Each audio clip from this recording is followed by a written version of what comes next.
the fields of Anfield Road. We are the supporters. We come from Liverpool.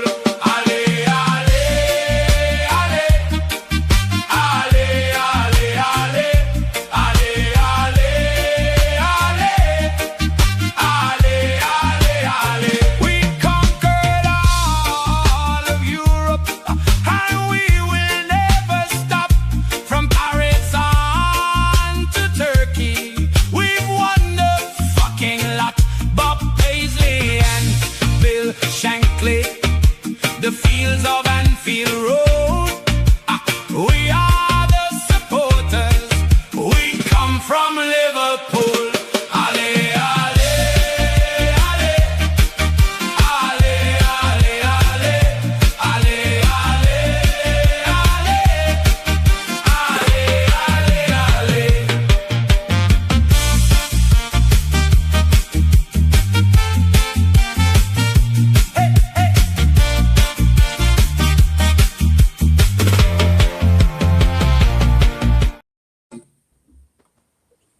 Yes, people. Love and respect to everybody, everyone in the building, everybody across the world. You understand?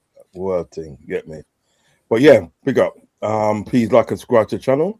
Yeah, hit the notification button, and also hit the link in the description. And it's it's actually in the chat. Actually, hit the link there. Discord link. Join our community. Do you know what I mean? It's a fun community. Do you know what I mean? We all have a laugh. We post our content on there because sometimes YouTube doesn't actually push out our content, but so we put in Discord, notify everybody when we're actually on. Yeah, so please join our community. I'll be bending that out throughout the actual show. But like, first off, what we're gonna do like a wellness check for everybody, see if everybody's okay, and how's everybody doing? Because that's what we do around there. You get what I'm saying? So first off, Copfather, how you doing? How's your day been? How's the family, bro? All right, all good. I had an okay day today. Didn't really get much done. I built my desk yesterday, so I've got a different setup, but it's a bit late now, so I'm back in the living room, so I don't disturb the missus. You know how it is. The little munchkins are doing all right. I'm glad they're in bed because they've been annoying me all day. Other than that, all good. Cool. Yes, Mikey, what's going on, man? Everything good? How's the family and all sorts? All good, my bro. Can't complain. It's a good day for the rumors that we're hearing. Anyway, it looks like everything that we've been asking for like the last 6 months for some of us is coming to fruition. So yeah, a good day, my bro. Yeah, man. Same to you, Liverpool Prophet. I mean, it's the first time these two guys have been on my channel, and hopefully not the last. So, Liverpool Prophet, how you doing, sir? How's everything with you, sir? Big up, man. Appreciate you getting me on. Firstly, when it's an honor being on the channel. Big up, man. Big up, Copfather. Big up, Mikey as well. Big up, lads. Yeah, my love and respect. Okay, first thing we're going to talk about is the big elephant in the room. As Mikey actually sort of like addressed it, said about this chap here. Arnie Slot getting sacked. So it looks like, do you know what I mean, the time is near with Arnie Slot. Do you know what I mean? Departing for Liverpool. And to be honest, I was that sort of person that from the beginning didn't really want him in the club. I made my sort of like I made myself clear on sort of like what I thought about the appointment and stuff. Although it fell on deaf ears, but you know, is what it is. But like, it looks like they're gonna pull the plug. You know what I mean? They're gonna pull the plug in this situation with Arnie Slot, and it couldn't come soon enough, to be honest. Obviously that's my my feelings on it. So as Liverpool Prophet is obviously new on my show, I'm gonna come to you first. What do you think about the situation with Arnie Slot? Actually, it looks like he's gonna depart from the show, from obviously the club. What do you think? I think it needs to happen, but I can't lie. I don't know why they've been putting out statements the last couple of weeks saying they back him and that. It's just not a good idea. The fans have had enough, and it needs to happen. He's not good enough at the end of the day to be the Liverpool Football Club manager. it's nothing against him as a person, but it genuinely for me, I can't believe it's taken the fans to get toxic and booze to happen for them to actually listen. On one hand, I'm happy that he's going. That is a good thing. But it makes me wonder, why did the club kind of say no to Alonso in this case then? Because it's like, if you're going to get rid of him, the guy that is his ideal replacement is right there. So go get him. Now that they're going to sack him, and I'm happy they're sacking him, but the guy we all wanted is at Chelsea. So, you know, obviously we'll probably talk about the rumours on who's next and that, but the important thing is he's going. I'm shocked it's taken the club this long, and I'm convinced that if the fans hadn't made noise about it, he'd still be here and they would take him into next season. So you got to big up the fans. I think the fans deserve immense credit, man, because I think we collectively made this happen and made the owners wake up and see the situation for what it is. But honestly, it's taken too long, man. It's taken too long. But nonetheless, I'm happy that it's happening. Yeah. Yeah.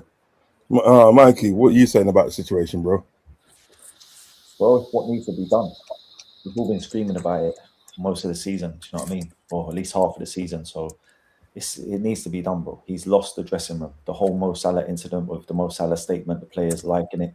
He's lost that dressing room, and at a club as big as Liverpool, when you lose the dressing room and the fans, sometimes you just can't get it back, bro. And it's nothing. He's not a good manager. I've said this as well. Like, this guy won the league, bro. This guy won the league with no signings. You don't become a bad manager overnight. But the fact is that whole harmony in the club, it's like any of us, if you work somewhere and you go into work and you fall out with the boss and you're like, fuck this pussy hole, do you know, well, excuse my language, but you know what I'm saying? True, yeah. Do you get what I'm saying? So like the vibe of the whole club, I don't think none of the players, they're not listening to him on the pitch either. Like, so when we talk about a footballing strategy or a footballing identity, there's nothing there. Like, we don't know how our team plays. When the fullbacks get the ball, when the midfielders get the ball, there's no system because they're not listening to him. So he's lost the players, he's lost the fans, and what happened what needed to happen has finally happened, bro. But like Prophet said, it could have been, you know, I feel this should have happened at least, you know, 3 months ago, and the interim could have come in the same way Carrick did for United, and we've seen the effect that had on United. We could have, you know, had a better end to the season at least, and going into next season with better morale and shit like that. But it's good news in the long run, bro. Yeah, what's your thoughts, Copfather? It's just like I always say, this is one hell of a reactionary team, isn't it? They wasn't going to do anything until Mo Salah decided to come out with that post. As soon as he did and the players started to side with him, that was it. It's basically the final nail in his coffin. Why they've decided to do it with one game to go, I just don't understand that part. That's something I just don't get. Because now you've got the team going out without a manager on the last game of the season. What a calamity that is in front of the whole world. We have no manager taking us out at the end of the season. Why couldn't you just leave the guy in for one last game? What's the worst you can possibly do? If we lose, they're going to get sacked. If he wins, you get sacked. What's the difference? I don't see the point in taking us into the final game of the season without a manager. How poor does that look when the whole world is watching? It's reactionary every single time. To me, and then it's a shambles. It is a shambles, and I think they know they're effed up. You know what I mean? You know, I'm gonna be straight now because obviously it's after 9 o'clock, so I can do it. I mean, they know they fucked up long time ago, but what they was doing, reason why it took them so long is because they're saving face. You know what I mean? Because they knew it. This is where their decision. It was their decision to bring Arne Slot in, and we're gonna work out and stuff. Yeah, the team that you see, what we got to understand there, right? Previous manager before has left Liverpool with a shit team. They left him with a bad team. You know what I mean? Like, you know, with Benitez, he left Hodgson with a bad team. You know what I mean? And Roy Hodgson did the same to sort of like my man, innit? Kenny Dalglish. And this went on and went on. But finally, at the end of the day, sort of like we got a manager in that raised the standards. Yeah, and the team that he left Liverpool with, because he said it today, I'm going to leave Liverpool in a better condition to what I found it in, and he stuck by his word. So he left our dream team. Do you know what I mean? So I think I'm going to give Arne some credit, but I'm not going to give him a heap of credit. You know what I mean? For the league, because he had the ideal team there to go on and win the league, but you still got to win it. Do you know what I mean? So I'll give him credit for that. Do you understand what I'm getting at? But they knew they messed up because what it is, and my brethren Fuzzy would say the same thing. There's no hiding place for these people now. When they had young Klopp, there's a hiding place. There's no hiding place now. Do you know what I mean? So now we are seeing it. Do you know what I mean?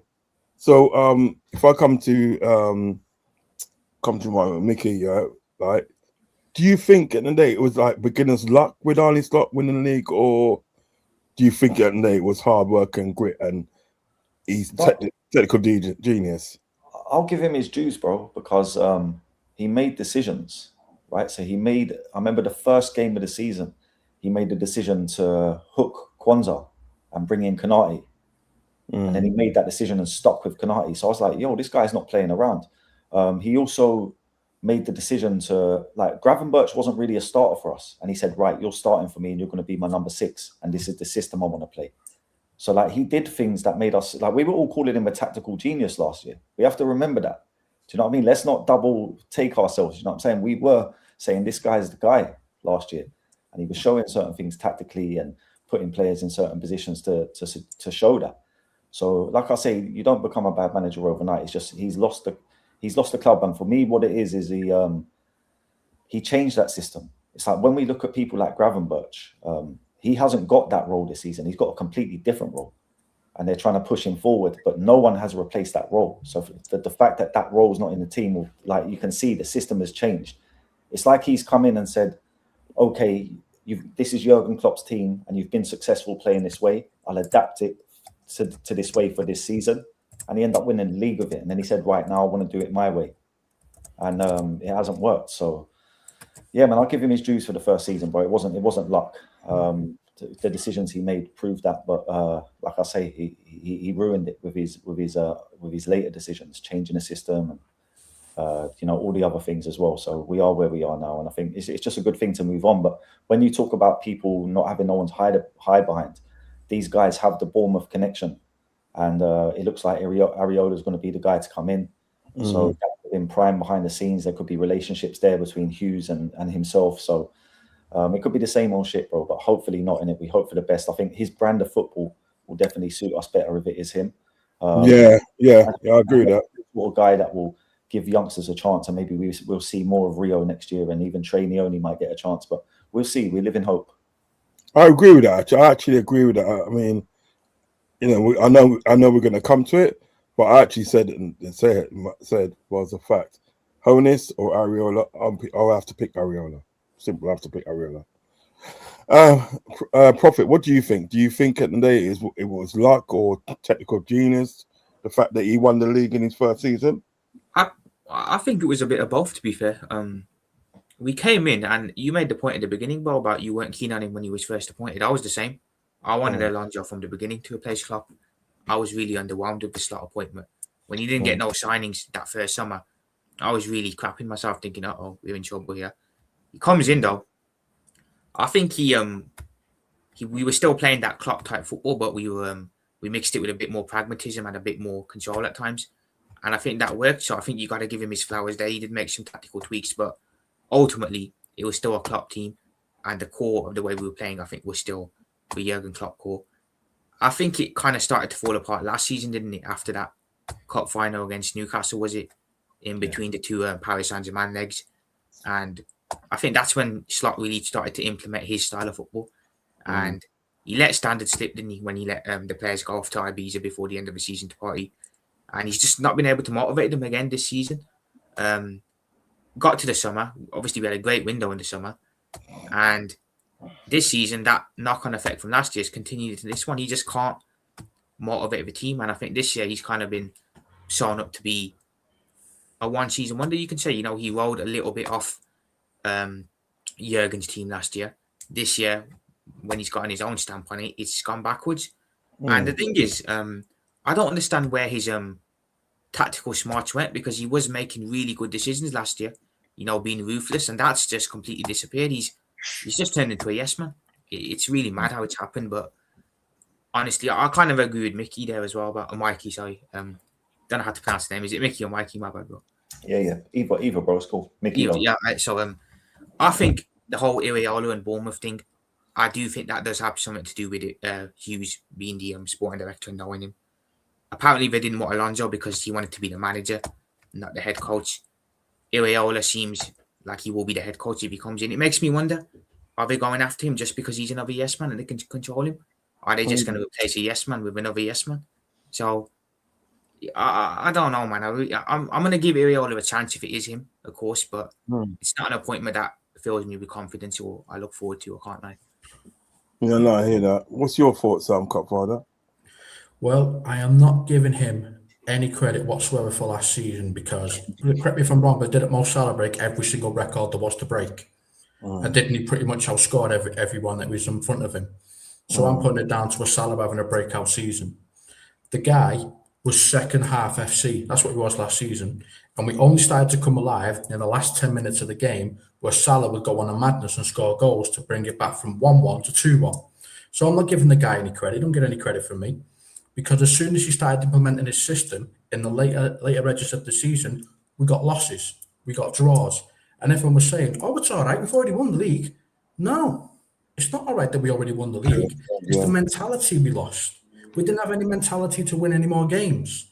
The only time we started winning again is when Tottenham came to town and we destroyed them like we always do. Back then, at least. That team didn't need any signings last season because it had already been perfectly formed. It had everything it needed. All the players knew each other. All the players knew the player styles. And as soon as you start breaking up that team, you broke up what we already had. You broke up momentum. You broke up mentality. We have none of that. You bring in new players like Wirtz. He's got to get used to the Premier League. You bring in Isak. He's forever chasing fitness. What the hell did we expect? Poor Jota, unfortunately, rest in peace. But to be honest with you, what else could we possibly have done this season with a team that's just rebuilding? They called it a transition season, but at the beginning, which I didn't agree with straight away. So all the way through the season, I've just been more and more pissed off. And the fact that they've actually decided to sack him with one game to go, again, it's like, what the hell are you guys even doing? Do you even know how to run a club? I mean, seriously, do you? Because you don't sack a manager the day before, just before you go to the last game of the season. You sack him after that. I just don't get what the hell they're doing. So no, I don't give the guy any credit. He got lucky that he had the Klopp's team, a Klopp mentality, and that's the reason why we won the league. Because Salah had a breakout season, he gets no credit. One thing I don't like about Arne Slot is his arrogance. I don't like his arrogance. He's very, very arrogant person. In respect of like all right, let's take the booing, and then he's been booed 4 times at Anfield now, right? And each of them time he says, right, they're not booing me, they're booing the players. Or, you know what I mean? He says that. He says another one he said because if they put much effort in booing, as in cheering Cody Gakpo, well, he might have scored the winner. You know what I mean? And I think myself, well, no, at the end of the day, right? If you didn't take off a freaking defender and put an attacker, then they Chiesa might have scored the bloody winner or something else like that. Do you know what I mean? It's just like his arrogance and it's literally overwhelming. Nothing's never his fault. Do you know what I mean? Anything happens in the thing, yeah, in the game or with the club, nothing's his fault. But when it's going good now, when we're beating up teams and stuff like that, all of a sudden, I wanted to do this and I wanted to do that to affect the game, and I've done this and done that to affect the game, and then we won the game and such. But then when it's the other way around, he doesn't take accountability. You know what I mean? It's just never his fault. It's always the player's fault. It's not me. Do you know what I mean? You know, and I think so. For look, some of these players to me are mirror image of the head coach. Or if you got a manager, mirror image of the manager. The buck stops with the manager because you're putting the guys on a pitch, yeah. You're implementing the tactics of how you want them to play, right?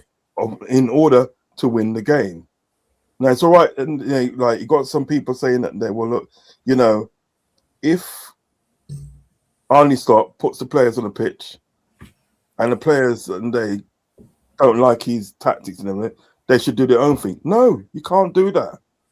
You have to do what the head coach says to do, even though you find it shit. You know, like we all work, we've all worked, or we all are working. If we go to sort of like work, and the manager tells us at the day, well, oh, you know, I want you to do this, this, and this, and this, and this, and you don't agree with it, but you do something totally different. Guaranteed that you probably won't be a job at the end of the week. Do you know what I mean? You have to do what the manager says. Do you know what I mean? So this whole thing about, you know, don't do what Arnie Slot says, just do your own thing. Well, then what you might as well happen, each club at the day might as well just say, like, you know, just say like, right, pick the team sheet, put them on the pitch and just fuck off home, and you know what I mean, and sit there in front of the fire. They might as well do that. It's like the conversation I had with you the other day, Rods. The only reason they're asking the players not to go against his tactics is because they don't like the manager. But what happens when you do like the manager and the players stop following his tactics? Is that right? That's why it's a slippery slope. This is what I'm saying. I mean, I don't know. Go on. To be honest, I think it's like when you're dealing with professionals, I don't think no one's, you know, going to act like that. I feel that it's just more of a morale thing. Like all of us have played like manager games, you know, in our life, right? In manager games, they have a morale thing, right? And when the morale's low, your player plays shit.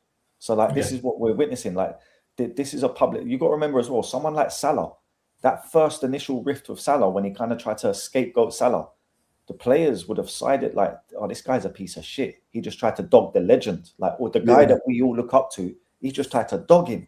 Like, fuck this guy from them. And then it's got progressively worse to the point where they're like, do you know what? Fuck this guy. I can't stand him. They're all having probably, you know, talks in group chats and talks together about how much of a dickhead he is. And then they got to go and play for him on a Saturday. And they're like, here we go with these dead tactics again. And the morale is just low. And that's why I said the interim thing. Even if you would have brought Steven Gerrard in there, he would have been like, fucking come on, lads. You know what I mean? Lads, come on. This is Liverpool Football Club. Get together. And it would have installed some new energy and some new morale. And it would have, what's the word? Like, energize people. Yeah, but like brought them together. Do you know what I mean? So They would have said, lads, we need to work together. We need to, for the greater good. And like, they would have admired him as well. Do you know what I mean? So, but we're at where we're at now.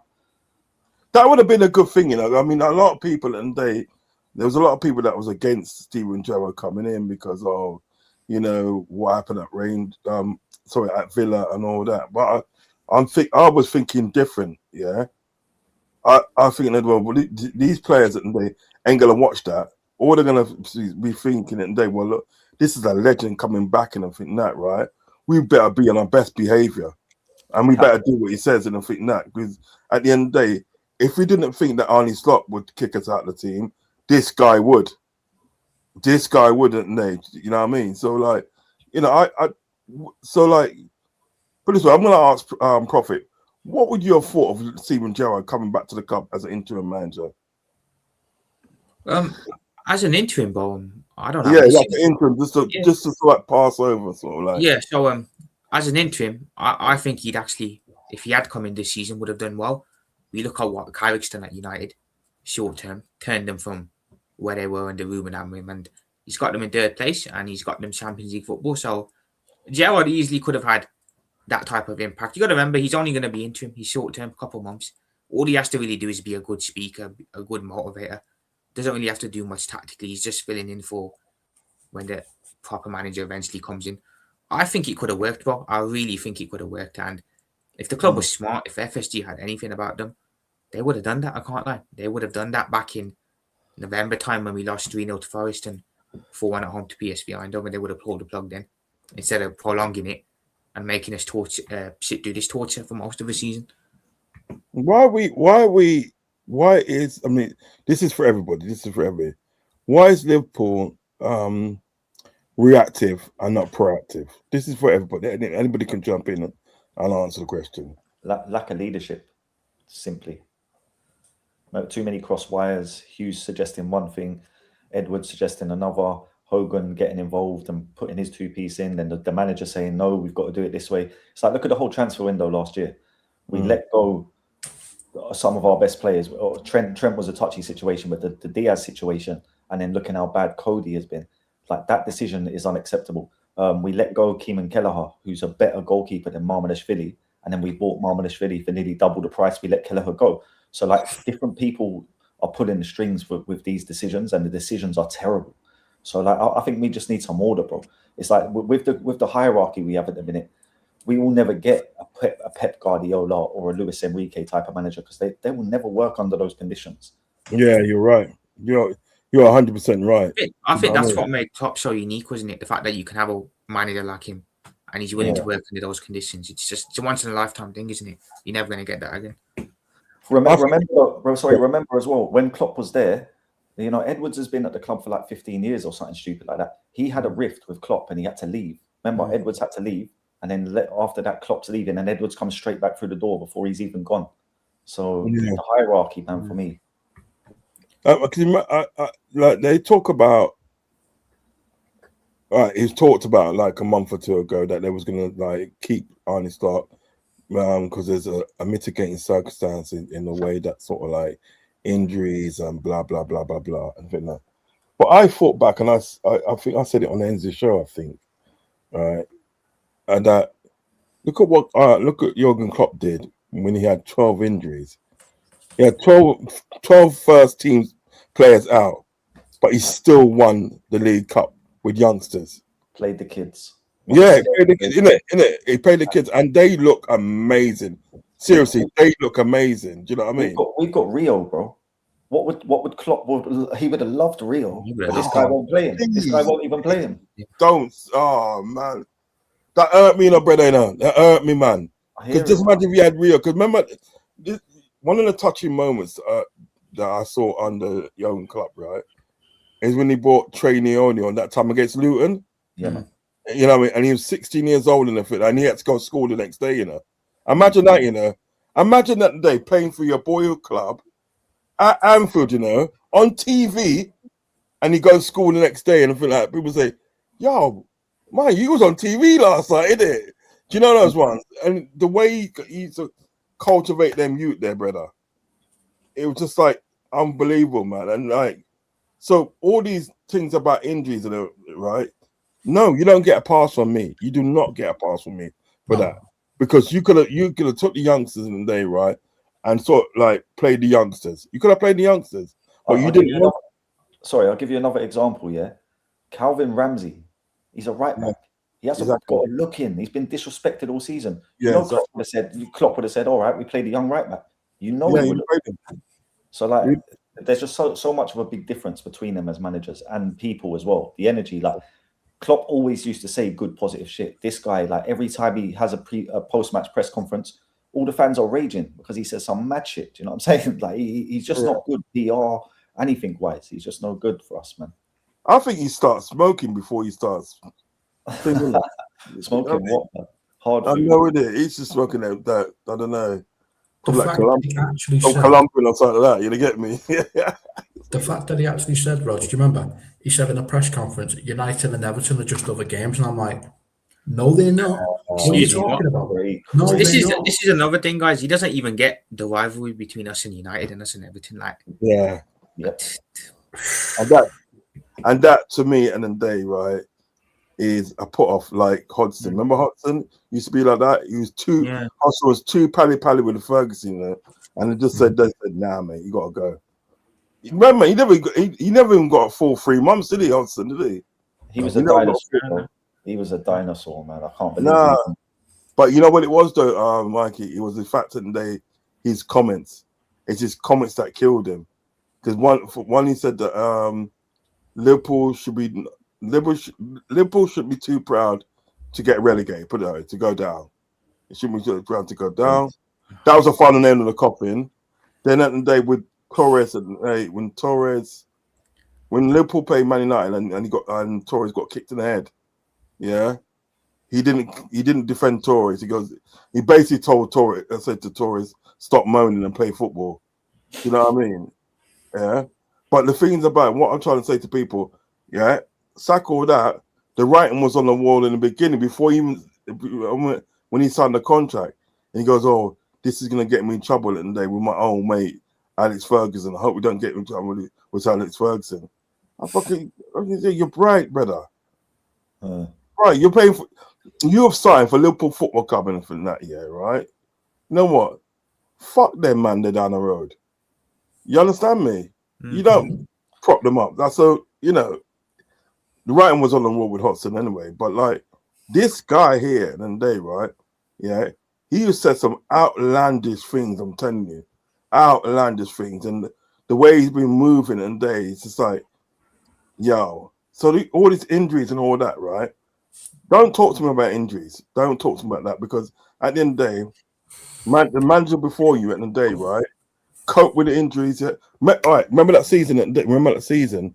Right? When Virgil got injured, Matip got injured, Gomez got injured. We had no centre back in for that. And he had a stop for that year. Reece Williams was playing. Reece Williams before he came into the first team. Reece Williams was playing non-league football for Kidderminster Warriors. Imagine that. And he brought him in at the day. He brought him in. Yeah, he was shit in the beginning in there, but towards the end of it, he got him into a kind of footballer, like a half decent footballer. Who else did we have as well? We had a guy called Davies. We got in January. Nat Phillips and them as well. Yeah, I remember then another time we had that. What's his name? Ozan Kabak. Yeah. So like Klopp always did what he could with the tools he had. You know what I'm saying? And like if we had a player at the club that played a position where everyone was injured, he played a youngster or whoever it was. You know what I'm saying? And when you look at this year and you say about injuries, I've said Calvin Ramsey. How many minutes has he played? Rio Wengamoa, how many minutes has he played? Not enough. Trainee only, definitely not played enough minutes. Even Chiesa, how many minutes has he played? Chiesa, man. Look, Chiesa's another one that Klopp would have loved, man. Yeah. I agree because he's got that energy. He puts his all in. He was 110% every game.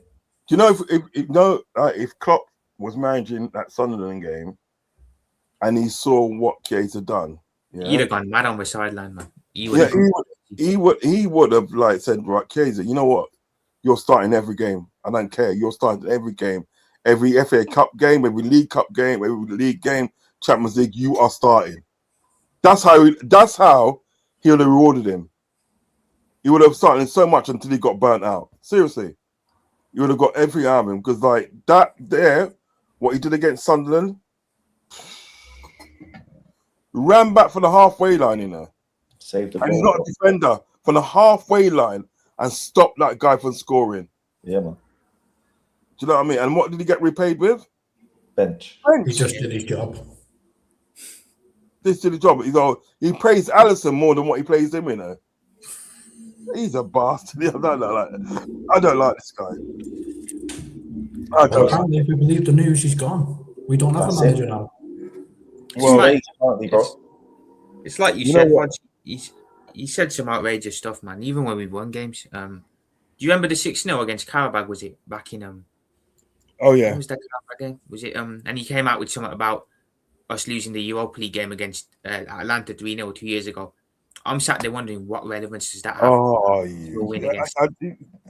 There was one time I was doing a reaction show and I can't remember what he said, but I just like took it off. I just took it off, said, nah, I can't listen to it anymore. You're just doing my head in. You know what I mean?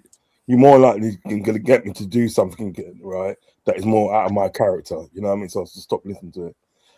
This is very cop file. Read some of these comments out for us, mate. Yep. AFC looks like he's new around here. Yeah, big up, man. So welcome to the channel. Like and subscribe. I've waited half my life for this moment. Now I can say I've seen my club win 6 league titles: 89, 91, 98, 2002, 2004, 2026. Congratulations. Congrats, man. Enjoy it. Enjoy the feeling. 100%. Yeah, stop. Yeah, you can stop the bottles thing, innit? Yeah. We knew they were going to win, Rods. We knew. Yeah. Smash them likes, people, on the way in, or if you're going to watch this on playback. Thank you, AFC. We appreciate that. Thank you. We got an AFC. Hit the link in the chat. It's pinned in the chat for the Discord. Hit the link. Join our community, mate. You know what I mean? We've got a friendly community there. So join our. Don't worry, AFC. You're not coming into the Lions Den on there, mate. We've got West Ham fans. We've got United fans. We've got them all in there. Come on in. Yeah, big up, man. Yeah. Clive, big up the 2 Ronnies in the chat. Hope everyone's well. 2 Ronnies. He's off again. He does this every night. Yeah, Clive, he's all right, mate. Give us a joke. Mr. Joshy J in the building. Big up at the Prophet. Prophet, you got a shout out there, mate? Big up Joshy J, man. Big up yourself. Big up, Ryan. Lewis Gomez Jr. Love the tune. Yes, it's brilliant. This guy's been coming around quite a bit at the moment. Yeah, that intro was mental. That intro bro. was Like, gold. yeah. It starts off slow and then it ends fast. It's brilliant. Yeah, Bro, man. even the visuals and that's sick, bro. Yeah, little sky. You know what it is? I had a different tune and a different sort of like picture before, but like over the weekend, I felt like changing it. So I got creative. Let's change it. Can we keep this one? Can we keep this one? This one's the best you've ever done. Yeah, no, I'm keeping it. Just Keep this one. It's gonna be here for a bit. Gonna be here for a minute. Trust me. This is Luis Gomez Jr. He's new, isn't he? I've seen that name before. It might have been on your channel or his channel. Anyway, Luis Gomez, welcome to the channel. Like and subscribe and join our Discord in the chat as well. Yeah, join our Discord, man. Clive says, "Big up, Mickey." Yeah, man, big up, man. Respect, Clive. Big up. Liverpool Prophet, big up Clive and Joshy. Thank you, Prophet. Big up Lewis from the Prophet. Clive says, "It's a great song. It's brilliant. It really is. It's a good one." Big up Prophet from Clive. Big up Clive, man, as always. Mr. Joshy says, "Big up at Uncle Rod's." Yeah, love and respect, my G. Love and respect, man. Indian Big up, Scouts is in the building. Big up, lads. Big up, Indian. Big up, brother. Big up, Indian. Mr. Joshy says, "Big up, Indian Scouser." Yeah, big up Mr. Josh here now.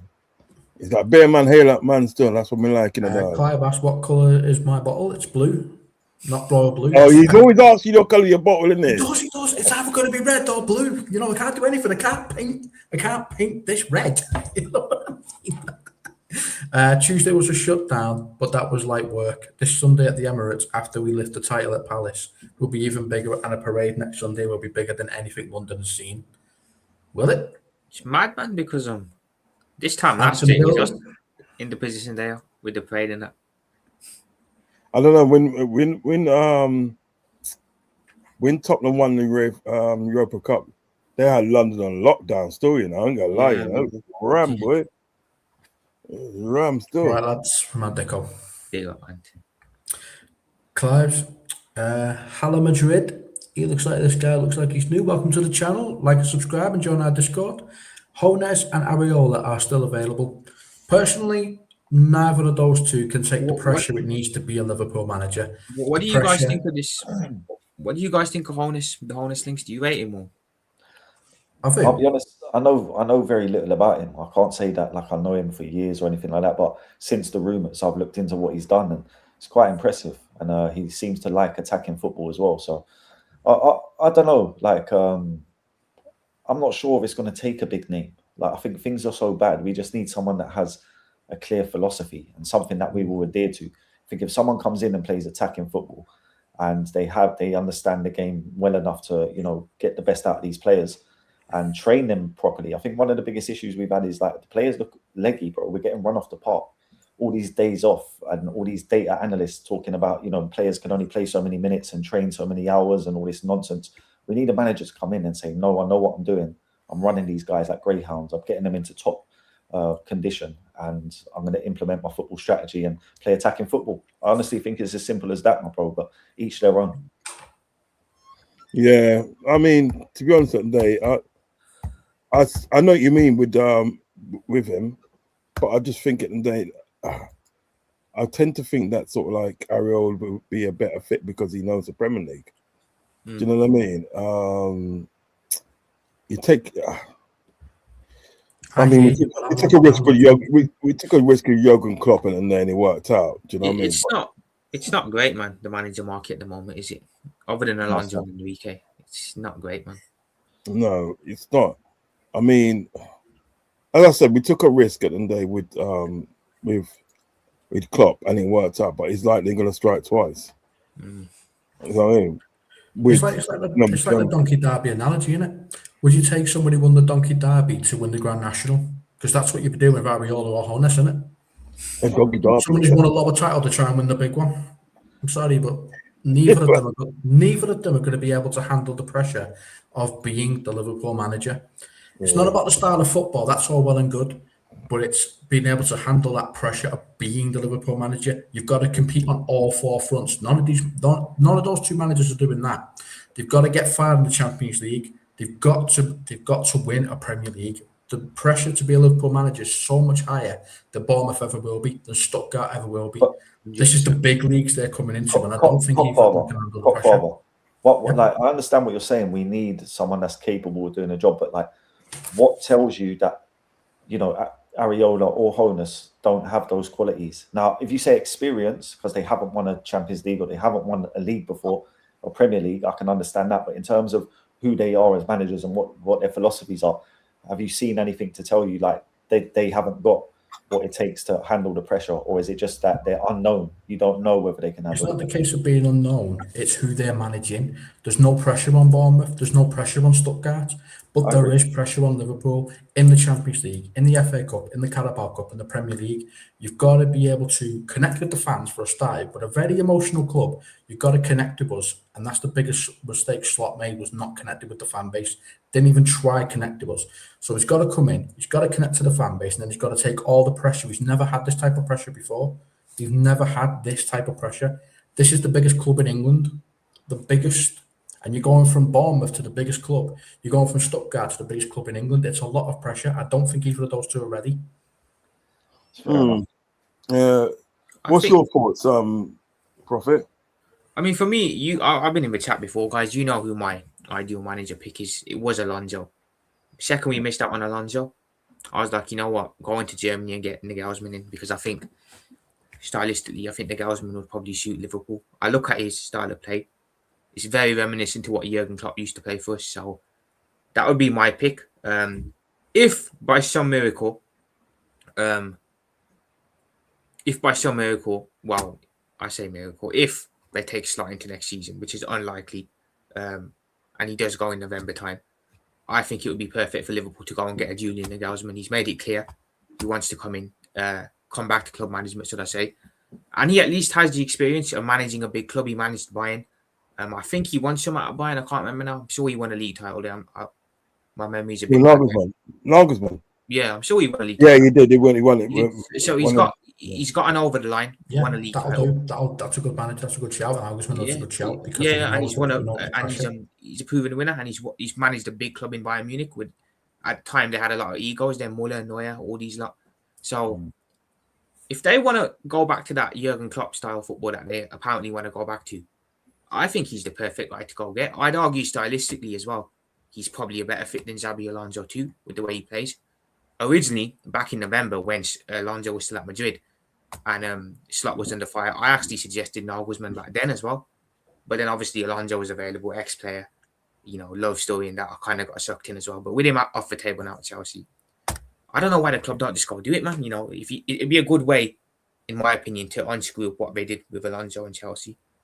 I agree to a certain extent. I'd definitely be happy with him coming in, but the only thing I see with that is him being in the World Cup. How would that affect him coming in and then having to do all that stuff? It would be a short with a short pre-season, and it would be. Be a very short pre-season. Would be a good point. Yeah, I think he said it. I think he did say after the World Cup he's leaving, regardless of obviously how Germany do. He did say he's leaving. So, but yeah, I do agree it will be a short pre-season. Now, to me, at the end of the day, in some respects, at the end of the day, sort of like you're taking a risk with all three of them, really, because you don't know. We don't know at the end of the day how sort of like these people are going to adjust to the league. Do you know what I mean? We can say Areola, because Areola has been in this league for a couple of seasons and he's done reasonably all right. Do you know what I mean? I know he hasn't won anything, but he's done reasonably all right. So he knows the Premier League. So that will probably be my first choice, because somebody that knows the Premier League, much less than somebody that doesn't know the Premier League. Do you know what I mean? This is the confusing thing about it. Although I want someone like Nagelsmann, I won't mind Nagelsmann at the club. Do you know what I mean?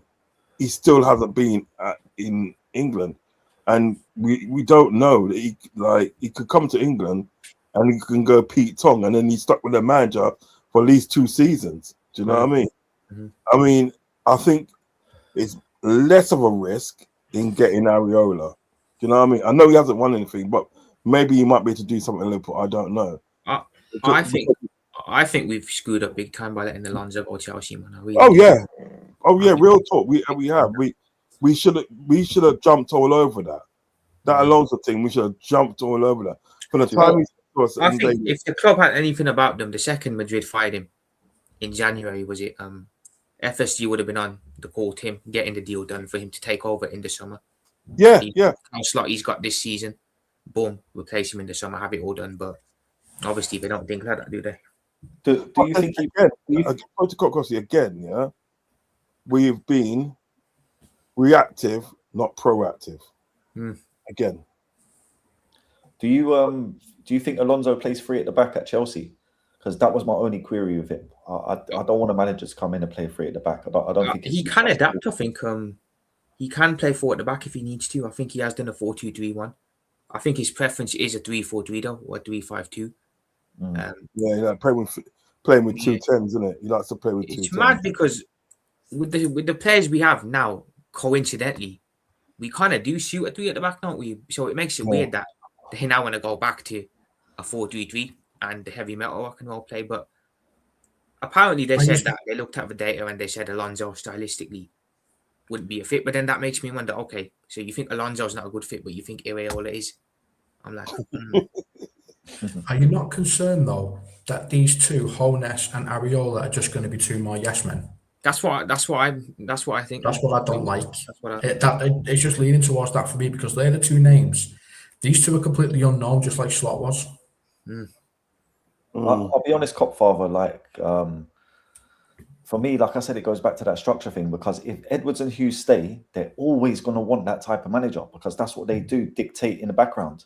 And then they love a yes man because the yes man manager always gets the blame, and he's the one the fans always shout out about. Do you know what I'm saying? And they skip the blame. That's why Edwards has been here so long, lived through the Klopp era, gone away, come back, all that, right? But I think because they've all got a year left on their contract, if the club actually make a decision and say, right, because there's rumours of Hughes going to Saudi this summer. So if they say, look, we're going to get rid of Hughes, we're getting rid of Slot, Edwards, you can stay for the next year, but we're bringing in a guy that's going to take over from you. And we actually have a different structure that allows a manager to come in rather than a head coach. I think that's the way forward for us. We need a proper manager. Agreed, man. I agree with that 100%. I agree with 100%. And I hope that is a situation that's going to that would happen. Do you know what I mean? You know, because we are in a, I don't know, this situation. All 3 of these guys have got us in have put us in this position, man. Hughes, Edwards, and Slot. They've all put us in this position at the end of the day. The 3 Stooges, And the thing is, have you ever seen any of them come out, other than Slot? Slot's the manager, he of course has to, right? Have you ever seen Hughes and Edwards ever come out in the media? Ever? No. Explain what the hell they're doing. They came out one of them came out on the round the table tea party, but other than that, no. Yeah, I remember when we signed Isak and them, like they were all out there with the Sage on and that then. Yeah, they would do, isn't it? Because they, but like before, remember that season, the first season that Richard Hughes was in the club. Yeah, you never saw him, but all of a sudden he's taking holidays left, right, and centre. You think so? Well, he ain't done nothing. We ain't going holiday far. You know, usually people go on holiday because they've worked hard for the last 6 months or year, and so they'll go on holiday for a break. But he was going on holiday, taking holidays left, right, and centre. I think, what are you doing? Do you know what I mean? So I agree with this yes man thing. I think they literally want yes mans at the moment. And that's one of the reasons why we got on this in the first place, because they could have spent that extra money and got in Ruben Amorim. Because Ruben Amorim on the day was next in the line. If Alonso said no, it was Ruben Amorim was supposed to be next. That's another thing though, because how do you do the data analytics and Amorim and Slot are your first 2 picks after Klopp? You got to wonder who the hell is doing the data. Broski, but do you know what? I made a video on this specifically. It's messing up the whole of football because us as fans, we have something that like we can rely on our eye test. We've all got different opinions, but we have an eye test because most of us have played this game, you know, for years, either whether it be as a youngster, and then we've been watching it for fucking, you know, 10, 15, 20, 30 years, some of us. Yeah. You know what I'm saying? So we know an eye test. It's like when we see a player in the championship, we know he's a player. He can play Premier. He's a Premier League player, but the data doesn't see that. I'll tell you another thing the data doesn't see is the characteristics. Do you know, like losing at Andy Robertson and like someone like Diaz, who's got the dogfight in him, like he'll chase everything. See them South Americans. Diaz runs like a greyhound all match.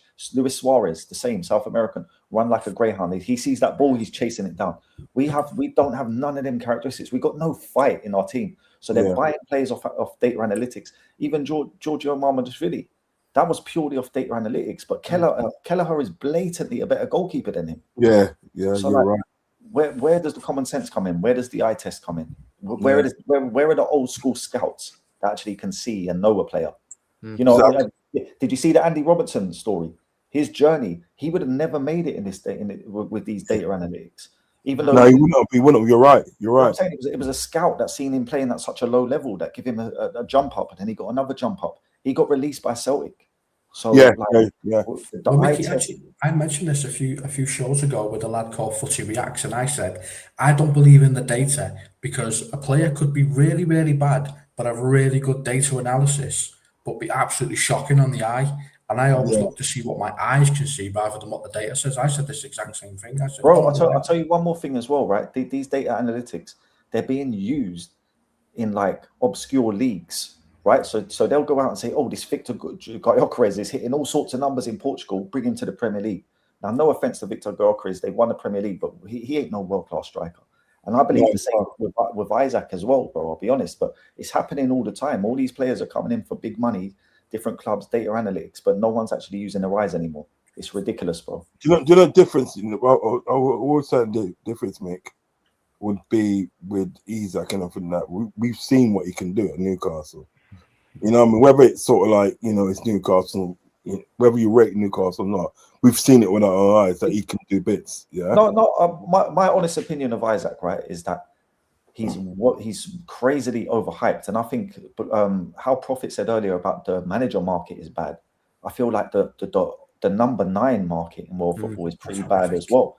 So whereas the market's bad, he seems like, whoa, there's not many to pick from. He's the guy, he's world class. But in my honest opinion, I think he's a good Premier League level striker that will get 20 goals a season in the Premier League if he's fit most seasons, right? But he's not a guaranteed 30 goal man and a world class I couldn't even put him beside Luis Suarez, bro, and like Erling Haaland and even Mbappe's, bro, and that's the reality of it. But like we're spending 125 million pounds on it, and then we're spending 116 on Wirtz, bro, and he doesn't look like he could fill Coutinho's boots, who we bought for 8.5 million.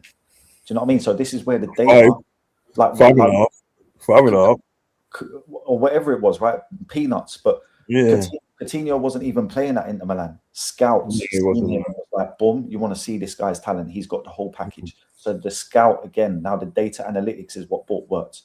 You see his slightness, and you're judging the analytics from the German league. Fair enough. He played well, done his thing under Alonso, had a great season, a couple of seasons, whatnot, but.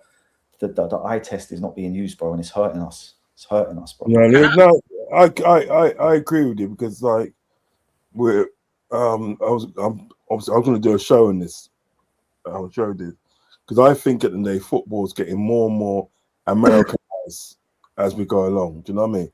Because that data analytics, get the words out, all that stuff is literally American stuff. This is what Americans do.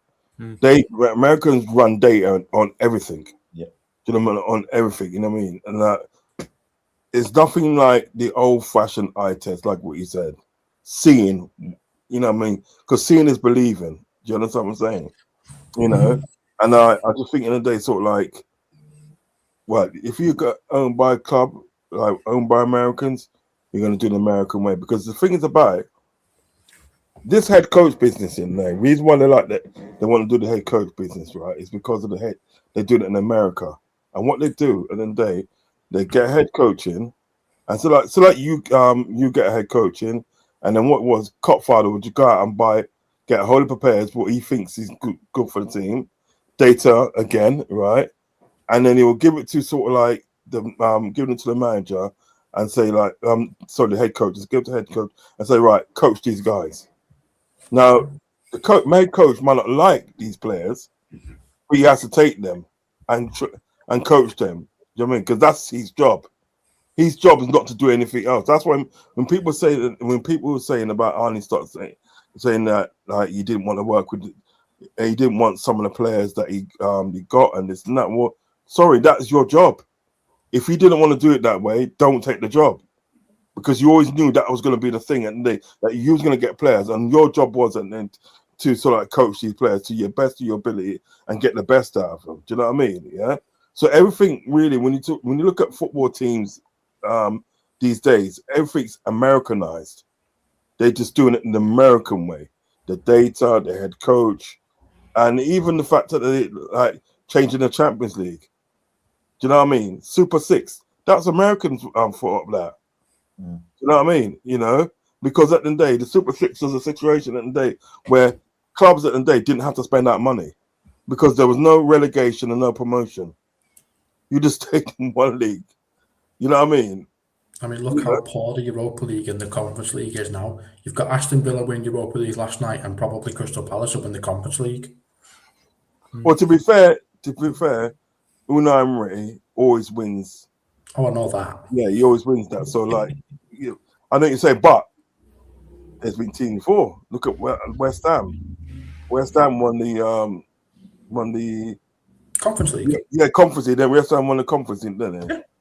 That's mad when you think about it. They won a Conference League a couple of years ago, and they're probably going to get relegated this Sunday. Probably. I think that's how weak Europe has become. A team that's fighting 16 or 17th in this league can win the damn Europa League last year. Yeah.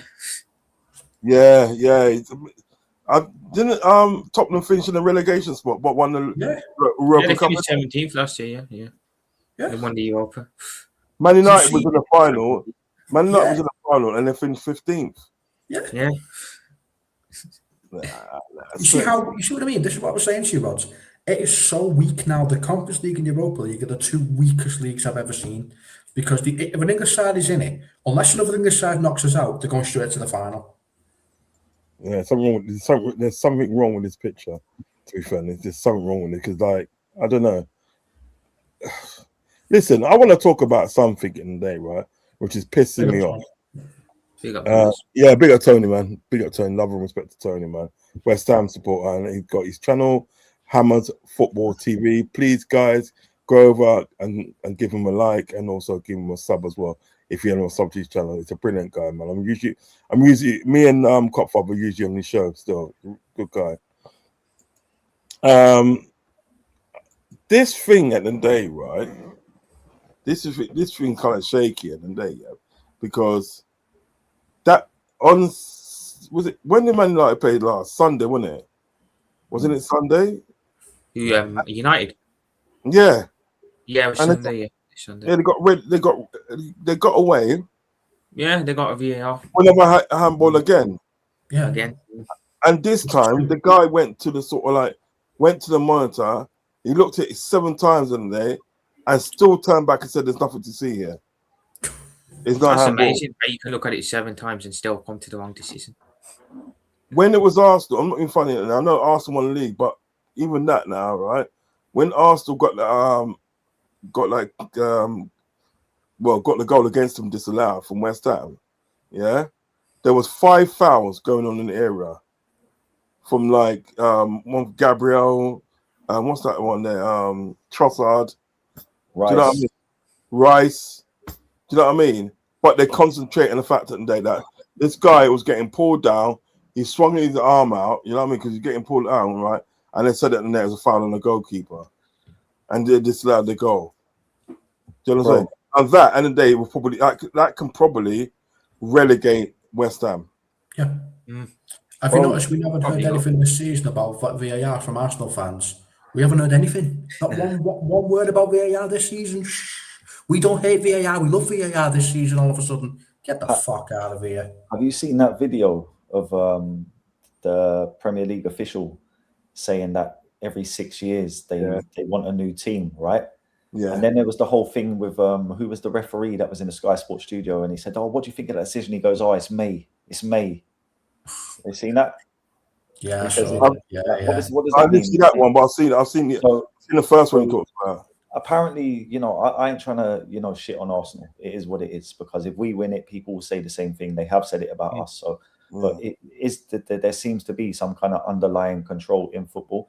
Like Arsenal have had no red cards this season.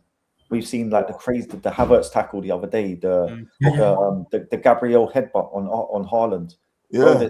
I posted a video on my TikTok. I seen it today. Like someone went into detail and made like a 10-minute video and with all the different incidents. And when you actually see it like that, it's like wow.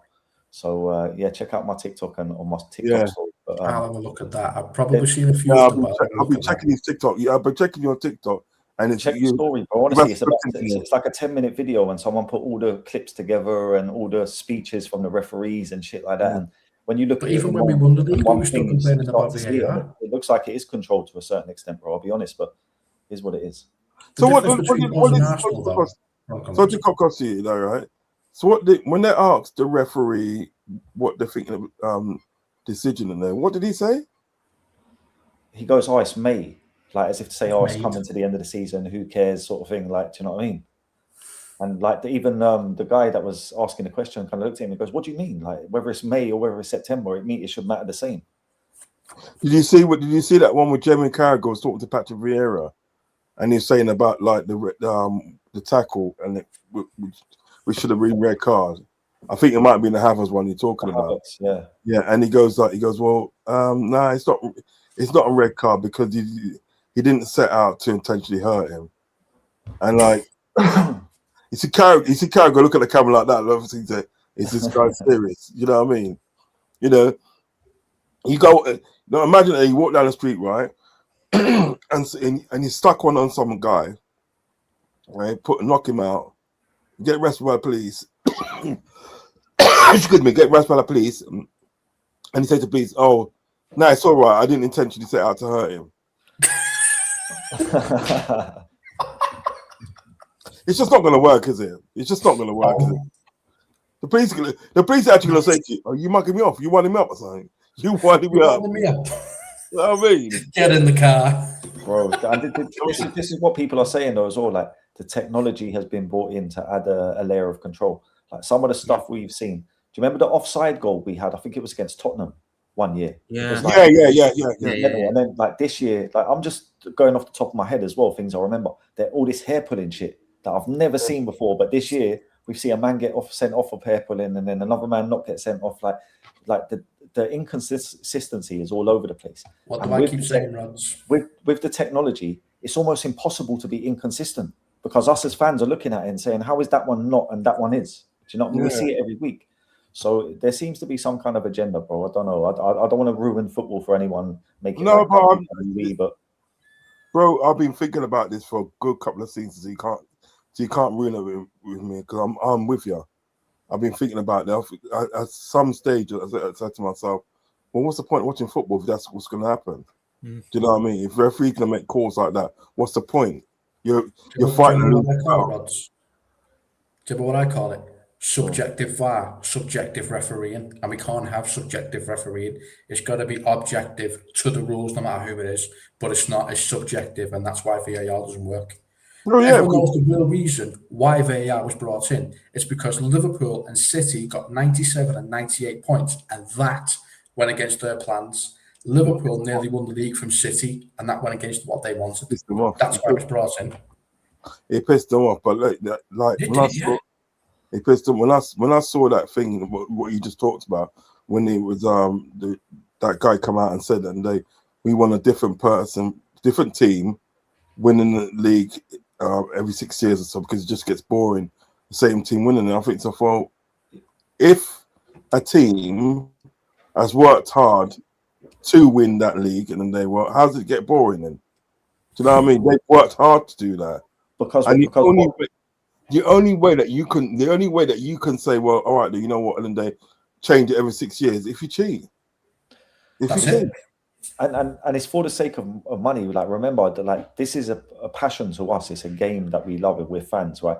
But the people who actually run it, they're business people, and it's always a business. So in their eyes, if Man City are winning it and it becomes what we call a farmers' league, the interest goes. When it's competitive and 3 or 4 teams have all got a chance, and all our fan channels are thriving on social medias, that's what they want. That's why you're seeing the likes of Neville and the Overlap come in and buy out. Like there is a huge I don't know who they are, but bro, it's almost like the Freemasons of football. Do you get where I'm coming from, though, bro? No, I feel you. They're trying to put their hands in pies and have control of the game, bro. Because like some of these decisions that we've seen, bro, like you can't tell me that it's not corrupt. I've seen corruption this season, 100%. I've seen it. Listen, if I haven't seen it, in sort of like before, I've seen it now in the last couple of games, and it's not just us; it's like other teams. You know what I mean? Like even the Sesko goal that got scored against us, you can blatantly see it. And he pushed it in with his hand. You can blatantly see it. But what they did, they think they're clever. They had the camera at one angle, right? And that angle was kind of impossible to see at the day. That sort of like he's pushed it in his hand, right? But what they didn't anticipate is like it got shown from another angle, and you can blatantly see Sesko push it in with his hand. Do you know what I mean, Prophet? What's your thoughts on all of it, Prof? It's a joke, man. Let's be honest. VAR, it's a fucking joke, man. Apologies for swearing there, man. My bad. Yeah, got you. But it's really it's like we all suffer from it, don't we? We all get a VAR decision that goes against us 1 week, another week we'll get it going for us. There's no consistency there, so I do agree as well with you guys. I think sometimes they do sort of rig it in favour of a certain team because they want a certain team to get a result. You can see United maybe get it more so. You know what I'm saying? The bigger clubs definitely have a lot more pull when it comes to that. They get away with a lot more than the smaller clubs would. So honestly, if it was up to me, I'd just get rid of VAR altogether, man. I remember back in 1890, there was no VAR. It was a great season. You know what I'm saying? Since it's come in, it's killed the league, man. It's killed the league. Yeah, it to me at the end of the day, sort of like it's literally killed football. It's killed football because what I see is like people at the top determine which teams that they get silverware and which teams get relegated. Do you know what I mean? 100%.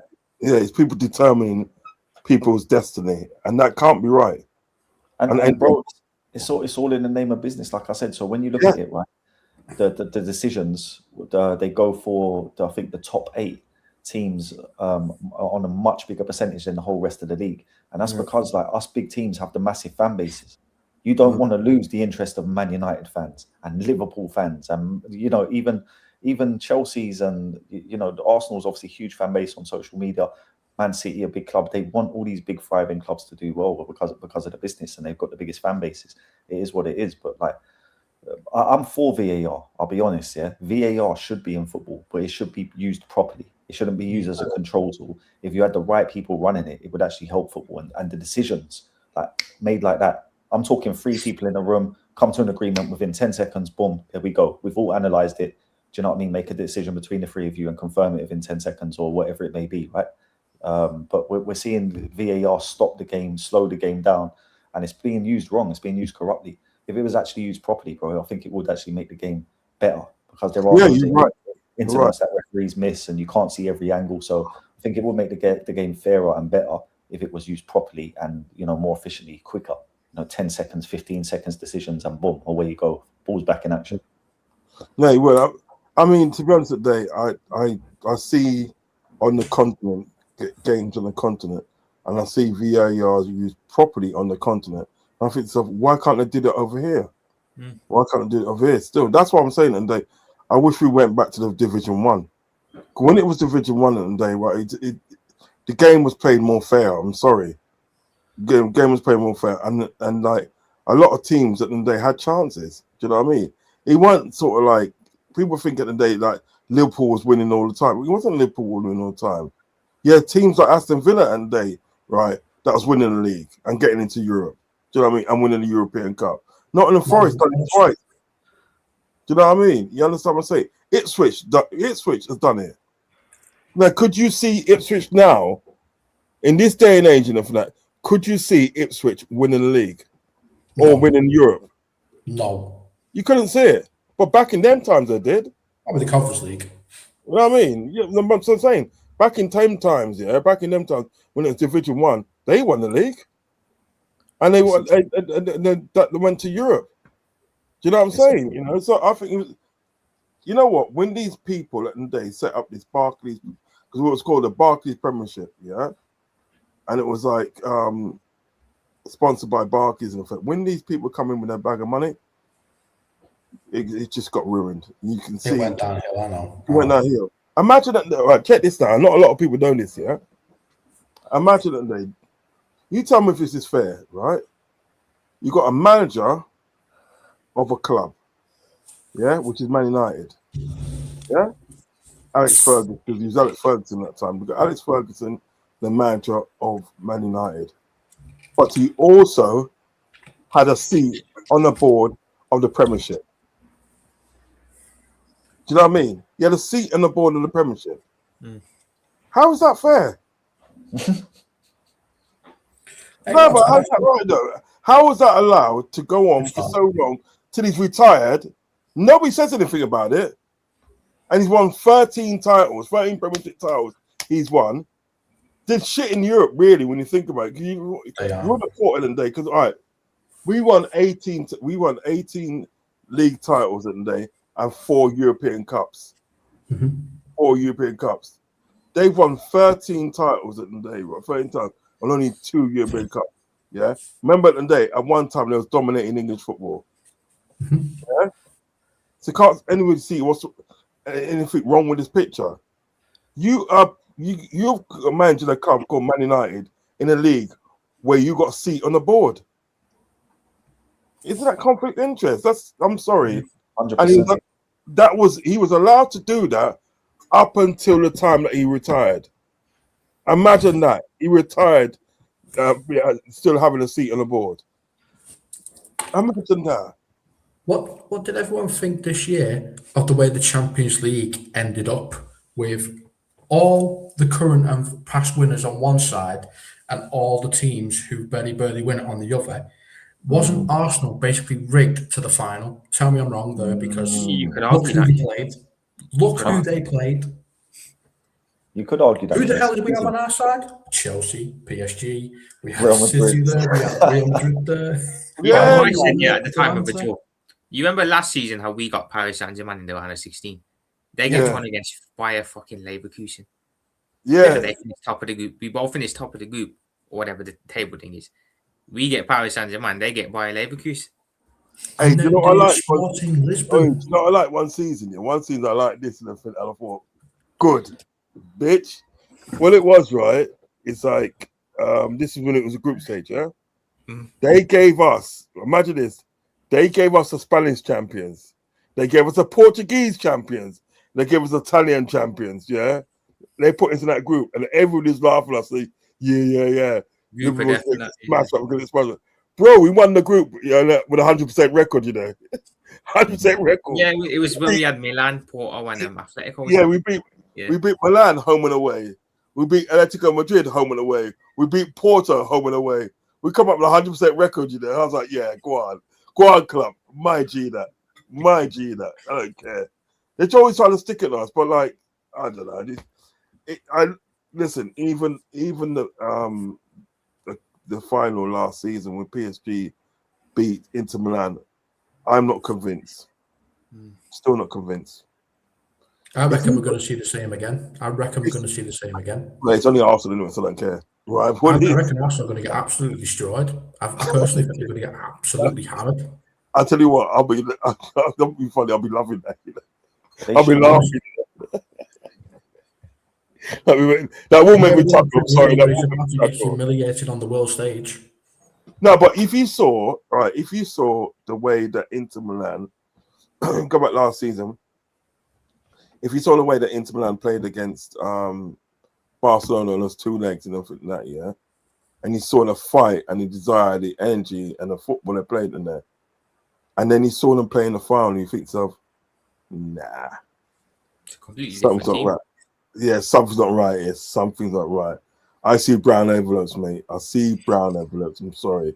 I don't care. I'll say You I said it could then. realistically say the same about Liverpool and Tottenham when we won it as well, because we had No, a that was hell of a fight against Barcelona, and they had a hell of a fight against Ajax, and then in the final, it was the two most boring teams I'd ever seen in no, my life. but that's what I'm trying to say. It was different because it was two boring teams. This one at the day, yeah, right. If you look at it, it's like Inter Milan let PSG roll all over them. Oh yeah, They rolled over and got their tummy tickled. I'm telling you. You know what I mean? You can say it in the day. in the first half or something like that. At least you can say when we won the Champions League, you can say it in the day, sort of like, because at the day we had such a hard 2 legs at the day. We had hard 2 legs, and obviously Tottenham had a hard 2 legs at the day. You know what I mean? We played our best football in the previous round. You can probably see that, and it was just to see really who had the bite, who wanted it more. It was like one of them ones. Who wanted it more? And it was Origi and Mane. And Yeah. you understand what I'm saying? But these fellas at the day came out and you know what? They didn't lay a glove on PSG. They didn't. That's what I'm trying to say. They didn't lay a glove on. At least at the top laid the glove on us a couple of times. You know what I mean? They had sort of like some good chances where they could have. I remember that final. We only had about 35% of the ball in that game. Yeah. Do you remember when Son got the ball and he started running towards the goal and Virgil had to track him every way. Do you know what I mean? And in the end, he put him off and he shot wide. Alisson had to pull off a couple of saves from Christian Eriksen. He had to pull off a couple of saves for him. He had to pull off some saves from what's that guy's name? The mixed race shoot. They used to play for MK Dons, and he started playing for them. Dele Alli, that's it. Dele Alli. Oh, Dele Alli, yeah. Yeah, you have to pull some saves again. So really and truly, when you look at that game, Tottenham laid a glove on us. They laid a glove on us a few times.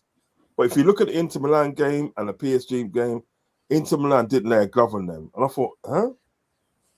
Nah, they ain't like that. Nah. So what means more to the money goers though? PSG getting a second Champions League or Arsenal getting their first Champions League? What means more? you'd have to say Arsenal, wouldn't you?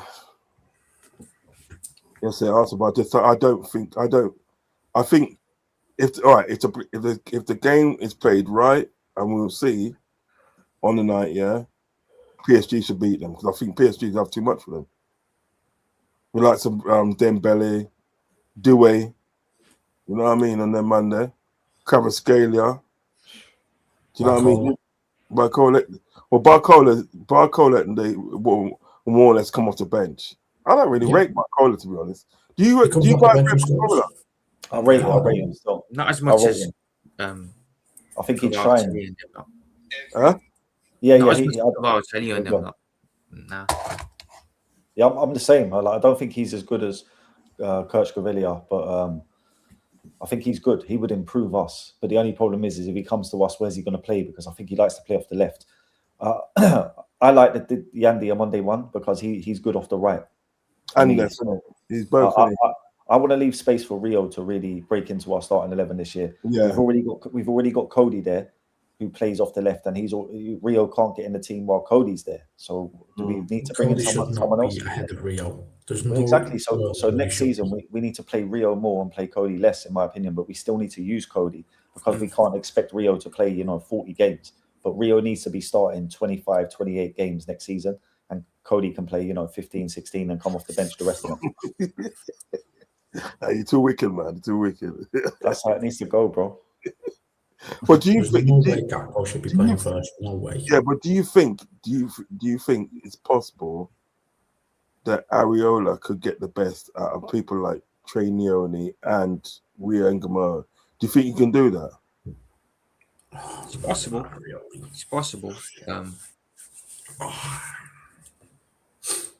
Or do you think that's more of a Sebastian Holness thing? I don't know, to be honest, and I think a lot of it depends on the transfer window. Like the whole fan base is screaming, "Oh, we need this, we need that, we need this, we need that."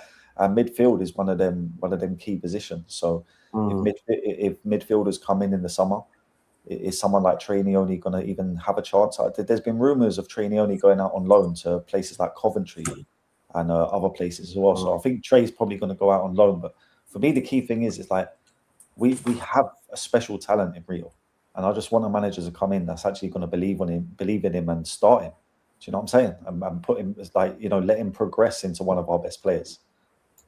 By the end of next season, he could be fully one of our most dependable, players. The guy we look to on one of our main guys. He could be that by the end of next season. I hear don't that. understand why we're trying to buy more midfielders when we can't play the 4 midfielders we've got anyway. Gravenberch, Wirtz, Szoboszlai, McAllister. We can't play all 4 of them at the same time because of the way we play. So what's the point of going to get another one? What's the point? I think they're going to go. I think that's the point. I think Curtis Jones, you're seeing all the talk about he doesn't want to sign his contract, and Inter Milan are interested, and then also Alexis McAllister. I think those two could possibly go. We'd be left with Ryan Gravenberch and Szoboszlai, and then maybe they bring 1 or maybe even 2 in. That's how I see things. What do you guys think happens with Endo? Sorry, say again, mate. What do you think happens with Endo? Because that's an interesting one. Because he's been injured, can we actually even sell him? Because he's been injured, he's coming back from a bad injury, and he's like 30, 31 or something like that, right? Yeah. It's one of the things. That's about all we can do. If we let him go, we'll probably get like 4 or 5 mil for him. So is it even worth it? If you want that extra squad player for a bit of depth, just let him see out his contract. You know what we need? You know what we need though? We need a destroyer in midfield. Yes, we do. We need one that can play though. That's what I would say. We don't just need a destroyer. We need a destroyer that can actually, got a bit of flair to him, can take the ball under pressure and press resistant and make forward progressive passes. I mean, you know what? You know what I like. Would like to get in a destroyer is Andre Onana. I knew he was going to say. Has he put on his red pajamas yet? Yeah. Because he's blue shite at the moment. He's a blue shirt at the moment. Don't watch that, man. Don't watch that, man. Listen, I've done a poll earlier on. We've been here. Blue shite, blue shirt, shite. We don't have blue shite rejects. We've been through this, Rod. We've been through this many times. Listen, I've done a poll earlier on, and it's it was like LSC fans, who is most likely to take over once Arne Slot leaves? Right.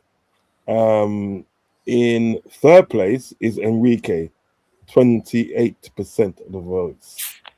In 2nd place is Sebastian Hoeneß with 20. No, actually, he's in 3rd place. Sorry, he's in 3rd place with 22% of the votes. Yeah, it's just switched actually quick, and he's got 22% of the votes. Sebastian Hoeneß.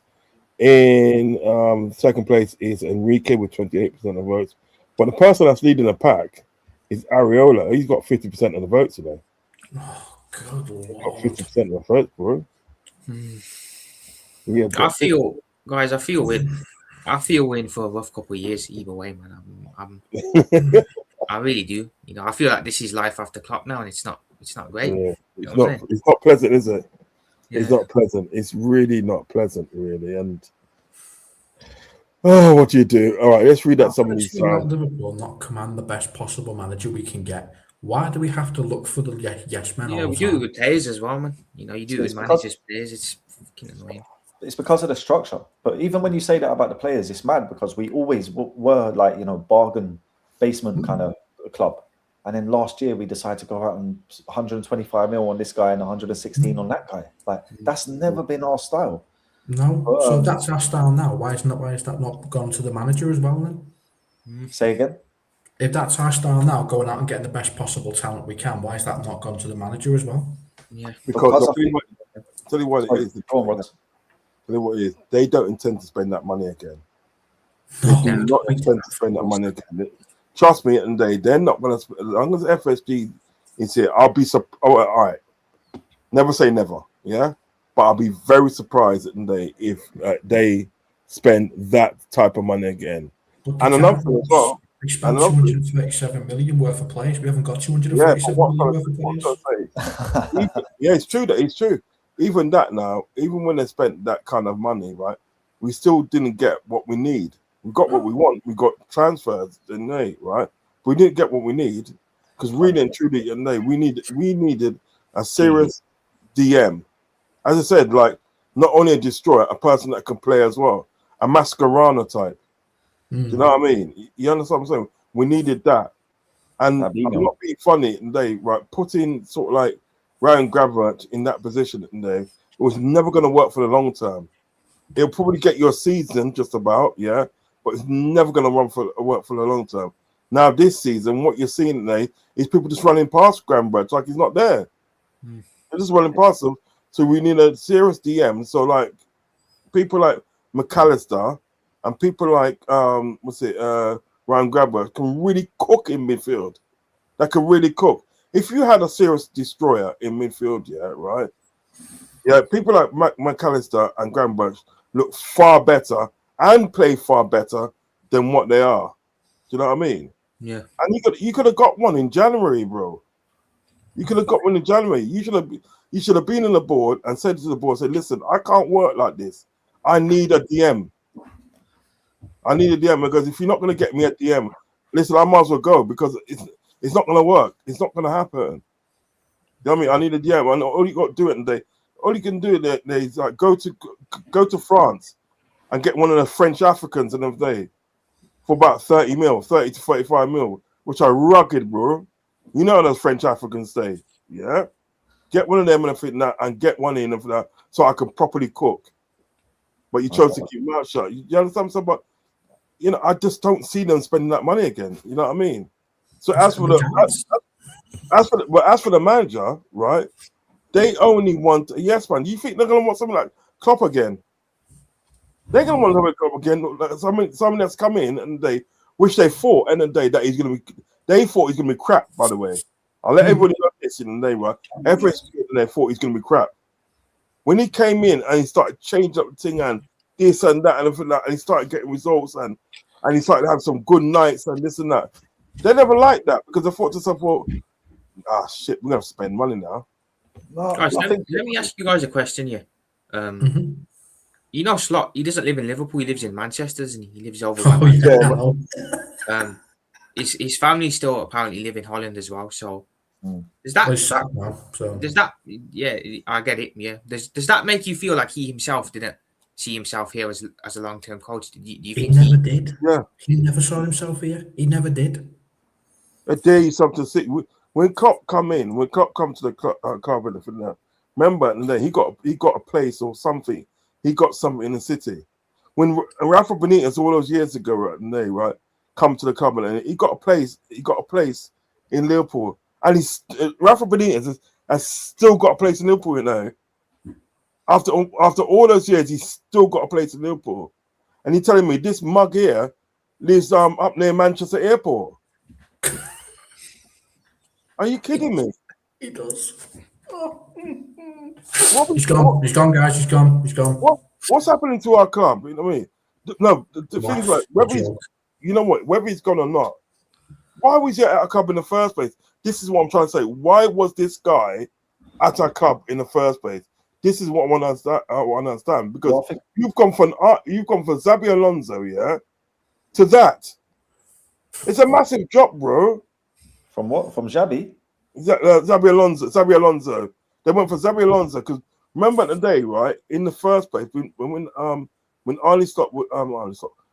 Jurgen Klopp was leaving, they were supposed to be looking at Xabi Alonso. They want to bring in Xabi Alonso, but Xabi said that he wanted to stay for another season in Germany to see if he can recreate what he done the season before. Do you know what I mean?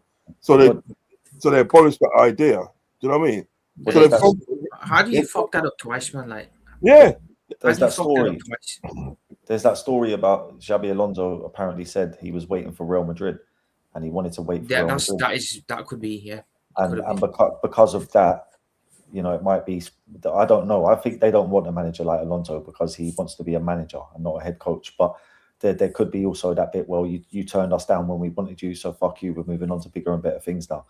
But I look at that. You cut off your nose to spite your face with this one, didn't you? But it's like I say, it's like even when they pick Klopp, I think that like they didn't see what was coming. They thought, yeah, this is a coach from Germany.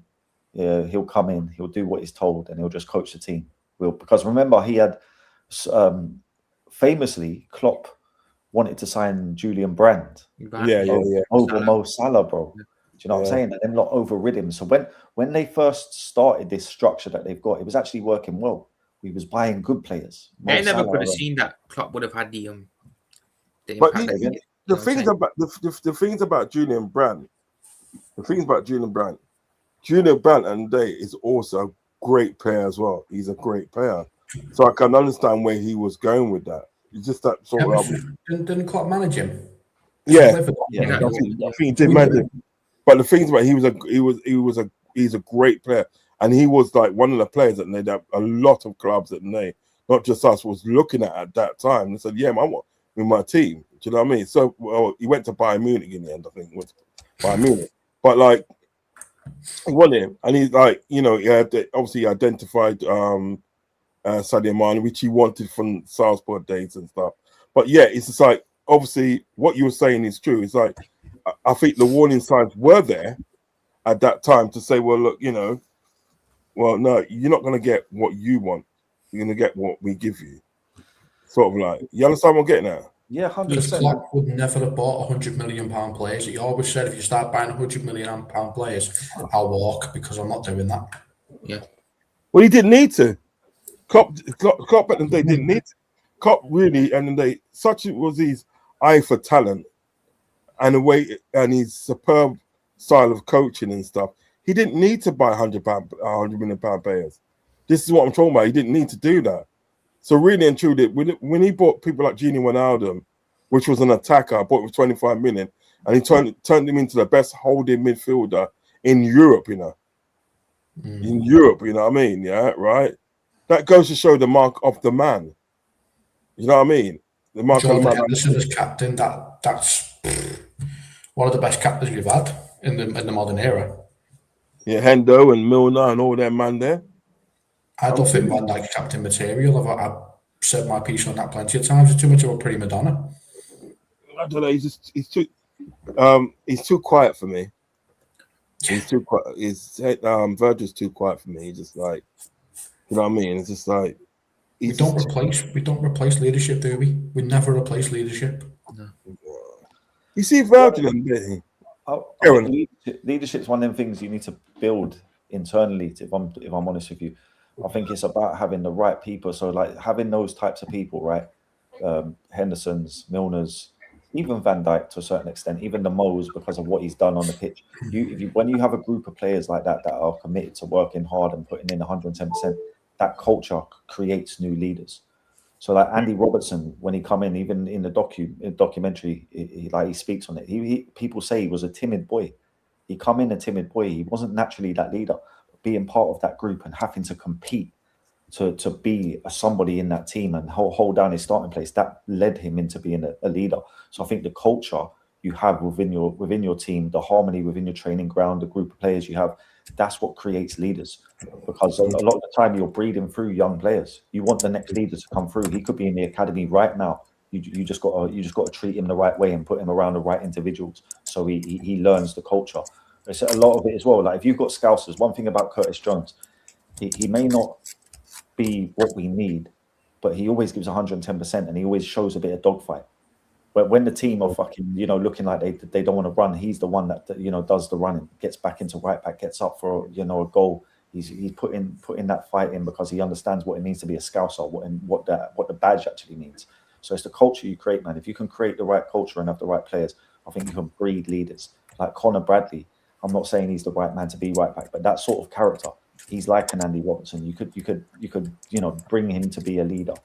There's not too many people in the squad, to be honest, but I feel we need more Scousers. The academy needs touching on as well. We need the next Jamie Carragher, the next Steven Gerrard, even the next Trent Alexander-Arnold. We need Scousers in the team, man. It's something that. Well, he sold the academy, didn't he? He sold the academy. There's no academy players now. He sold them all. No, bro. I'll be honest. Like, there's still some good academy players there. Yeah, there still are. Josh Sonny Lambie, Josh Abbey, Vincent Joseph. My man's just peeling off, I'm deep with the academy. I watch it. You know what I mean? Yeah. I look through who's there, but like Josh Abbey, who's, people are saying this guy could be as good as Rio or even better than Rio. Plays for England, bangs goals. Do you know what I'm saying? Yeah, But he posted something about Arsenal winning the league a couple of weeks ago or last week or something like that. So if we're not playing our youngsters, even if we have a good academy, they're going to want to fuck off because they're like, look, if Rio and Trey can't get a game, what chance do I have? That's true. Big up Michael for the raid, man. Big up Michael TV for the raid. Is he new around there? Yeah, he is new. So please hit the like button and hit the subscribe Where is button. he? In the chat. Let me see. I'll follow him. Yeah, I need to follow him as well. To Blood Club. Okay, Prophet. Yeah, Prophet's got to have to shoot. He can't meet. Do you need to shoot now, brother? I can do another 4 or 5 minutes, bro. Yeah, just tell me when you're ready, and Yeah. I will do it. Tell me when. I'm read this one out first. going to have to nip off as well in about 5 minutes, Uncle. Yeah, brother, just tell me when you're ready, and because what we're probably doing, I think that was like me and Copfather probably finish off the chat, and then we'll lead out of it. But when you're ready, just let me know, and appreciate you for coming on tonight. You both pleasure, for coming tonight. Pleasure. Appreciate you both. Read this out first. Guys, always welcome. Slot ball. I know he ain't the best one, but I'm kind of on board with Areola. He played Bournemouth, played great against City, so I think he's the best we can get realistically. If you're going to put it down as the best we can get realistically, then you should be going for the best possible one that's out there, not just the best possible one that's close to home. I've said my piece. You should make your next thumbnail Slot getting on the plane while Szoboszlai walking him on. Mickey, actually, I want to ask you that one. Who do you think should be Liverpool captain if it's not Van Dijk? But do you know the worst thing, bro? Is like, what options have we got? Realistically, when you look at it, yeah, and this is even a stretch, but when you look at it, bro, the only two real candidates are Konate and Szoboszlai, bro. That's mental. That's mental. And my man is not even. We don't even know whether he's signing a contract. So like, to have Szoboszlai as captain, bro, would not, fill me with confidence. But yeah, sorry, go on, Prophet. It's like a long curve. No, I agree with you, but I was going to say the same thing. I think Szoboszlai is probably the standout one, isn't he? Can I just say something? Yeah, we are so fucked, aren't we? It's bad, bro. It's bad. Yeah. We were so fucked, man. It's like I keep saying, but we got no leadership. The inmates are running the asylum, and Slot was just watching the wall. Just watching them watch the place burn down. We're fine. Nothing to see here, guys. We're fine. Never mind that alarm. It's all right. You know what? Every day there's always a new problem. Every day there's always a new problem with days. Nighttime kid RJ. He looks like he's new round here. Yeah, please hit the like button, hit the Welcome to the subscribe channel, button, brother. and hit the notification button. Welcome to the channel, and also hit the Big up Scousers, I with that. Big up the Scousers. Big them up. Nice and loud.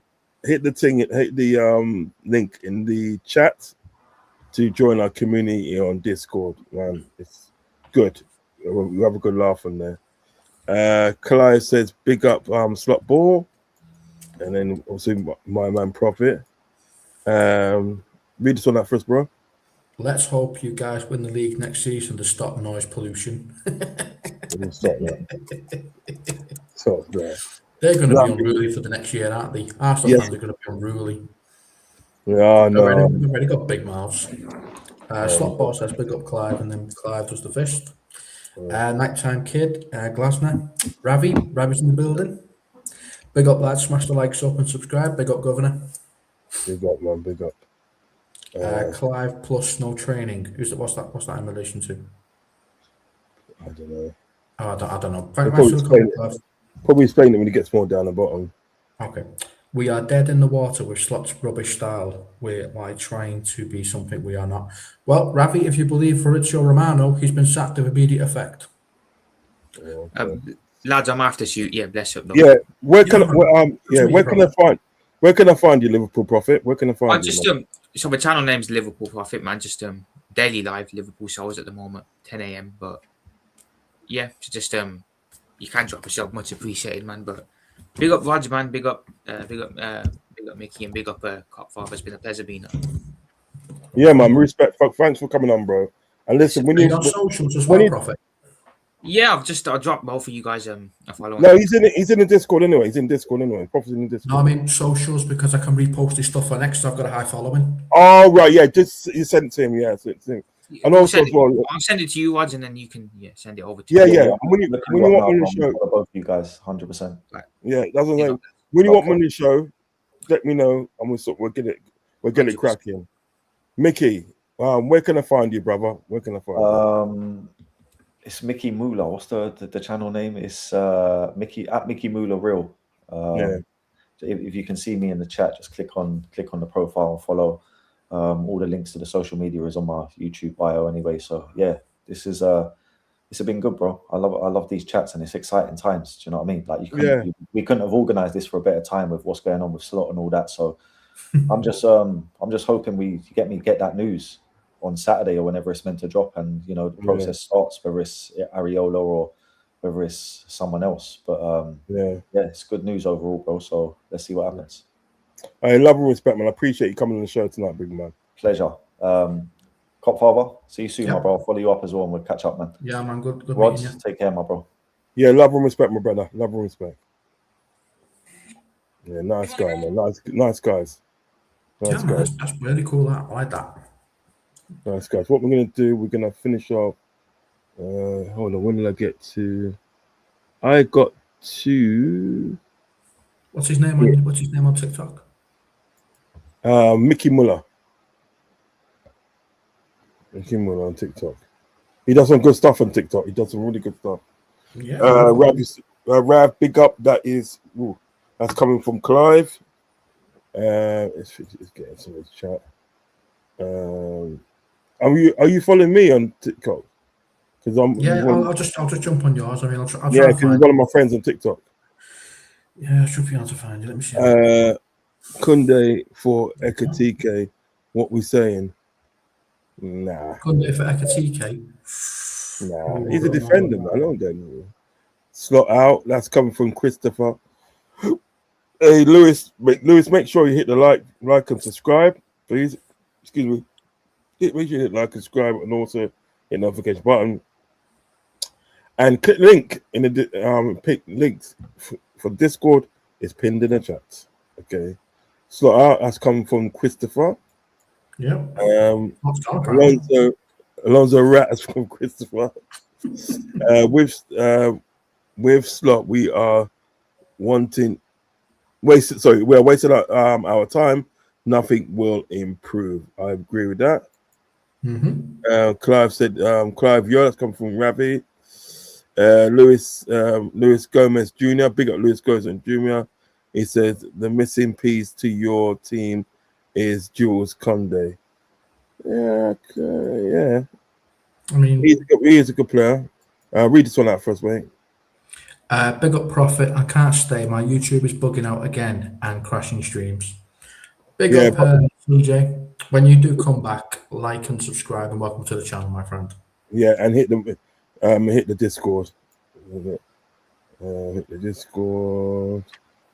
There you go. Big up, Soja. I appreciate you stopping by, bro. Yeah. Arsenal didn't win it still. Nighttime kid. Big up nighttime kid. PGMO wins the Prem. Yeah. Good shout that was. Good shout. I also want the UCL to be ref by English refs. Yeah, did you hear about that? Yeah, I heard that's never gonna happen. Yeah, fuck that, man. You know why? Because they can't win outside of England. Have you noticed? They don't do well outside of England. That's why. They want to cheat their way out. Yeah, of course they do. How surprising! Everything goes for Arsenal. Nothing goes for Spurs. Yeah. Big up. Is it Dunton? Dunton, yeah, Dunton. Blue shite. I'll go shite. Natasha. We've got a lot of new people in there tonight, innit? Yeah, welcome to the channel, Natasha. Well, welcome to the channel, Natasha. Welcome to the channel. Please hit the like button and hit the subscribe button. Also, hit the link in the Discord, please. Please do. Do not forget to do it before you go. She says Slot has gone Nagelsmann in, or she wants Nagelsmann. They need Nagelsmann in. He's German. Yep. Wow, I've got some tickets. I agree, Natasha. He's my number one pick. That's come from Liverpool Profit. He was just on the show. Georgina's my G. Solar P1. Big up yourself, man. Solar P1. Big up, love and respect. Love and respect to Solar P1, one of my G's. Freddie Spooner slot in. Oh gosh. Well, listen, that's your opinion. That's your opinion. I'm never ever gonna shout anybody. I'm never gonna shout anybody down for their opinion. You know what I mean? Right, read some of these ones for me, please, mate. Yep. None of these mans have any fight regarding these new players. I've been all over the country this season watching Liverpool, and these mans are whatless. Whatless, yes. I Solar P1, big up. You never walk along Fans TV. Welcome back. Not seen you in a while. Big up Uncle Rod's my mate. Hope you're doing well, big fella. Big up Cut 5 and the rest of the panel. Big up the chat. Sooner we can sack Slot, the better you see the kit launch pics and vids. Shops empty. Well, he's sacked apparently according to Fabrizio, so you know. Natasha Nagelsmann is the one who will get Liverpool back to where they should be. I agree with that 100%. Big up to the Prophet. Thank you, Solop. Liverpool Prophet, Solop, big up, bro. Natasha, I called it at the beginning of the week. Clive saying about Slot not doing stuff. Okay. Solop, my G, Prophet. Prophet's brought a lot tonight, hasn't he? Yeah, he Breaking did, news on Talk Sport, Slot has gone. There we go. He's got right. I reckon it's coming pace, boy. I can't take another season of Eddie from bottom. He's got the shops empty. Season ticket holders selling their tickets. We need to act fast and sack him. I'd give him a free piggy bank over to Rotherham. Well, TalkSport have reported that he's gone, and Fabrizio Romano has reported he's gone. Solop says, yo. How's it going, my brother? From Solop. They never take any of the Prem refs to the World Cup. Lucky if there's one. Yeah. And says, are the families okay, lads? Yeah, all good, mate. All good. Thanks for asking. Hope the same. Solop says, I've been travelling all around the country this season, watching these mans. I went to all the cup games, including Carabao. Oof, that's unfortunate. Albie Quinn, you like your new round here? Welcome to the channel. Like and subscribe and join our Discord in the chat. Arsenal. You lot can hold this differently. Out the title race in November, so you start twerking for City. We snatched you chain in front of them, and they didn't do nothing. I mean, if you want to come in here and start doing Arsenal, that's free European cups that we've got right there straight away, mate. So Arsenal, you don't even have one. So if you're going to come back in here, make sure you can back it up with some actual facts. Yeah, thanks. Apparently, John Henry flying in. Well, if he's flown in, he's done his job and then he's left, hasn't he? He's sacked him. TalkSport just reported on it, apparently. I'd love Nagelsmann or You know what is? Do you know what is? Yeah. I'm gonna look that up. Why you read that? So, actually, I'll do it here. When we read out the chat, I'll look it up. Yeah, go carry on. Oh, you'll never walk along Fans TV. I'd love Nagelsmann or Stuttgart's manager, the young German one. Fabregas is doing okay as well. Again, it's a different kind of pressure when you're the Liverpool manager. That's the problem. Just hope club do right thing, not drag out until October. He's gone, and TalkSport just mentioned it as well. The fact that he's gone, and Fabrizio's got his balls on the line saying he's gone. Anyway, lads, how are you doing? Great Solop, great mate. Great Solop P1, man. Great. Give me a shout, man. Message me, bro. Message me. We'll get a show probably. Get you on the show one night. You know what I mean? Because this is episode 1 of Football Talk, and episode 2 will be tomorrow with me and obviously the main man here. And then we're always going to be looking to get guests on. You know what I mean? Yeah. Solop says, "Bun Arsenal, yeah." Follow me, yeah. Go on. Now let's get on with new top signings. Get the top players that United are interested in. Oh no, we're not back to that, are we? Arsenal fans, get back in your box. Exactly. Let them carry on. Arteta could equal Klopp's legacy in 2 weeks' time. Mate, be careful. Really? How could he do that? Really? All right, hang on. Fucking crazy. Every single trophy there is to win. Let's see if he does it. There's one he's not going to be able to get, and it's called the World Club Championship. Good luck. You've got to wait 4 years for that. Jeez, man. Even if they win the Champions League, we've got the real one for keeps in our trophy displays of Champions League. Yeah. Exactly. So look good with your replica. Until you get a real one, you're still not in the conversation. You know what it is? You know what it is? The delusion has started, you know. The delusion has started. I'll message you and block me then. No, I haven't got you blocked, have I? I don't. Have I got you blocked? I'll check. I'll check. That's what he's saying. If I have got you blocked and everything, I will unblock you. But I don't think I've got you blocked. But if I have, I'll check. You know what I mean? I will check. Yeah. Solid 13 says, I'm going to miss Robbo the most. I'll miss him. Oh yeah. His leadership is second to none. They are obsessed with Klopp for some reason. Yeah, because they have to be. Arsenal have not won as many league titles as Liverpool. They're not even close. Not even close, man. All right, let me end this. Let me end this poll as well. All right, so the poll is at the day, right? LSC fans, who is most likely to take over once Arne Slot leaves? So he's got sacked now. So in third place is Sebastian Hoeneß, 21% of the votes. In second place is Luis Enrique with 26% of the votes.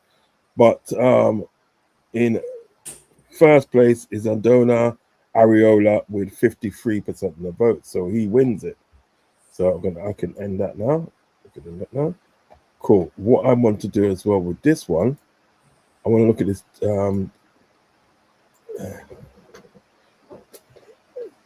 talk sports on the talk sport on the slot and see let's see. Liverpool to set. It's got here. No, has it got anything? I can't see anything here yet. All I can see stuff from 3 days ago, 16 hours ago. There's nothing really to say. Yeah. It said Arne Slot must be sacked, and there's nothing here. There's nothing here on Talk Sports. I've seen it from Fabrizio when Natasha in the chat said Talk Sport. I've just said he's been sacked. Right. On this set, it's cut the magic potion. I can't see anything. Oh, Liverpool. I can see a Liverpool told to sack. There's nothing here. I can't find anything, so maybe it'll come out later. Probably. You're probably on Twitter, innit? More than likely, yeah. Yeah. Let me see if there's something there. This.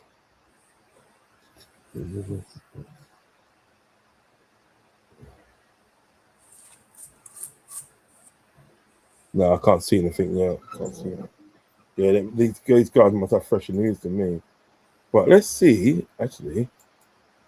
Let's see if there's anything on YouTube. Sangara. I can't see anything on YouTube as of yet. Well, he's scratching the beard in there. Crash. Needs to come off. Yeah. It's getting grey from my age from Slot. I'm blaming Slot. Right. I can't see anything yet. So listen, let's go for the last bits of the chat, yeah? Yeah, man. Big Liverpool chatting about World Club Cup. Yeah, because it's a trophy. And Definitely. we won it when it actually meant something, and now it's been turned into a World Cup so they can make more money. You know what it isn't there? I don't really. You can't take sort of like Arsenal seriously. You just can't really take Arsenal seriously. So. Yeah, You can because say, they can pay. you can say he was. You can say he was because he's actually jealous. They're actually jealous of what we've accomplished, and then they. So like don't say what he was, man. I mean, they're on 14. I mean, we got to 18 before I was even born. Exactly. Nothing. Right. Nothing on X about Slot. You didn't have a look for a Brizio Romano saying the exact words, but all right, have a look at. We've seen it. He put it right at the beginning of the show. Rods have DM'd you something about league titles. Nice. What you say? He said he's DM'd you about league titles. I love it. Says, I just want all the Liverpool fans to come together. We are not Arsenal. We will. We're trying to get all of us together on that Discord. All fans are all fans are welcome, but if you're going to give us banter on here, you're going to get it back. If you want to put banter aside and have an honest conversation, you guys did well. We have a personal friend that we talked to on another show where we talked to Jez, an Arsenal fan, and we're more than cool with him because he talks to us as fans. You know, if you come in here giving us banter, we're just going to give you banter back. Simple as that. I've got to put this up. I've got to put this up. And Dicko is a G, you know that he's a G. What's he done now? There you go. Yes, that's it. I've got it. Look at this. You see it? Do you see it? Yeah, I see it. Oh God. Dear. Chelsea won 54-55. City 2, 1936 to 1937. Man United 7, 1907. 08. Ross, God. 208. Yeah. Arsenal 10, 1930 to 31. Liverpool 18, 1900 to 01. It's just good reading, that, isn't it? It's just good reading. It's just good reading. You have to. It just shows how dominant we were back then. You have to get up. You have to get up a bit earlier. But like, listen, at the end of the day, I like to say at the end of the day, congratulations to Arsenal for winning the league. You know I jumped on and well, not actually jumped on, but jumped in the chat and said to Jez, "Congratulations, you deserve it," because he's a proper fan. Now, to all the fans, all the Arsenal fans, even ones I don't get on with, congratulations for winning the league. You deserve it. You deserve it. Consistent and that, you deserve it. Congratulations. Okay. Solar P1 said, I just want all the Liverpool fans to come together. We are not Arsenal. Yeah, we will. We will. As soon as the big chums stop just peddling FSG bullshit and start being proper fans like us. Arsenal fans bang on about 89, but act like football began in 92. See, I never understood that either because it didn't do that well. Banter aside, though, I think you guys should be going for Areola. He's the best of the bad boys, I'll put it to you that way. Check on the LFC website. Oh, okay. Oh, right. It must be on there then. Check on there for us, mate. Check on there for us. I'll have a look. I think I've got it. If it's not on this one, it's definitely on the other one. Man's got 2 phones. Too many of these younger fans don't appreciate trophies. They think if it ain't the Prem or Champ, the other trophies don't mean mean anything. Yeah, I get that. On the cheek, was it? On the cheek of these scrubs. Oh, and the cheek of these scrubs having a go at us. He's not last today. Read that one up first, mate. It's all banter, lads. I can give it and take it. That's what football's about. Got my respect for Liverpool and United as well. Hey, mate, if you give banter, we'll give it back. But it's all love at the end of the day. Nothing. No. That's why I finished off in saying, congratulations to Arsenal for winning the league. You got to congratulate them. They've accomplished it. They've done it. You know what I mean? They trusted a manager where most of us would have sacked him. But look out, Arsenal, Liverpool are coming for your title, for the title. That's gonna be interesting next season if we get the right guy in. It'll be interesting. 100%, yeah. I've never seen. Was that? I've never peddled FSG. No, we never said you did. I said over the bigger channels peddling FSG. Yeah. Can't just dismiss players of our post pre-92 players or yesterday's recent players here today. Read that one first. I've always been a true red. I have zero loyalty to any player, just a badge. That's me as well. I do not care. You're just a number to me. You're just a number. I can't see anyone except City coming for us next season, to be honest. That's exactly the same thing you did when you thought you were going to take over our spot last season. And what happened then? Is it because I can't see anyone except City come for us next season? I don't think City's not going to be your problem next season because, they're going to have Maresca, aren't they? Okay, so let's spot on. Okay, right. So we come to the end of the show now. Thank you for everybody for joining me. All the new people in the chat as well. To all the new people in chat, please hit the like button. No matter what team you support, I don't care what team you support. Yeah, hit the like button, hit the subscribe button. Yeah, and also click the link. Also, click the link on Discord. Read that one first. Anyone fed up of these long goodbyes need to stop. They do. If you want to leave, there's the door. Big up everyone. I'm going to bed. Big up, bless up. Yeah, we're off now anyway.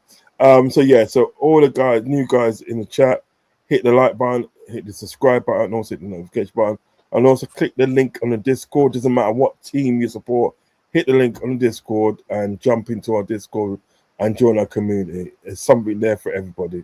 So big up, bless up, one love for that. And the last two, Maresca is a great coach, and City have a very good settled squad. I can agree to disagree on that one. I can agree to disagree on that one. It goes, good night, big up. And guys, check. We did. Yeah. Okay. Did you check that thing with thing?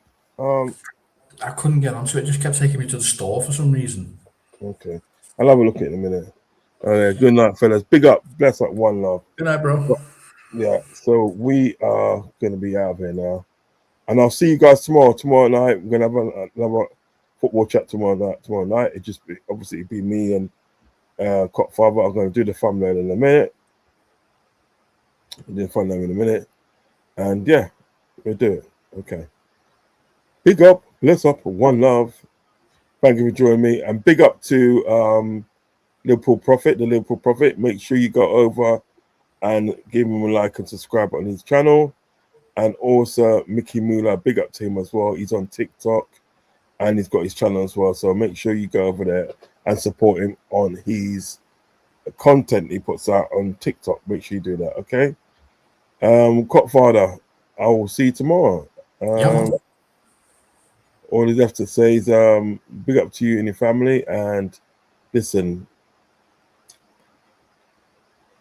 slots out now. Slots out. He's gone. Slots out. No, it's going to be FSG out. Slot out. FSG we're out. Yeah, we're out. Peace and love to everybody. And see you later, guys. Next time, big up.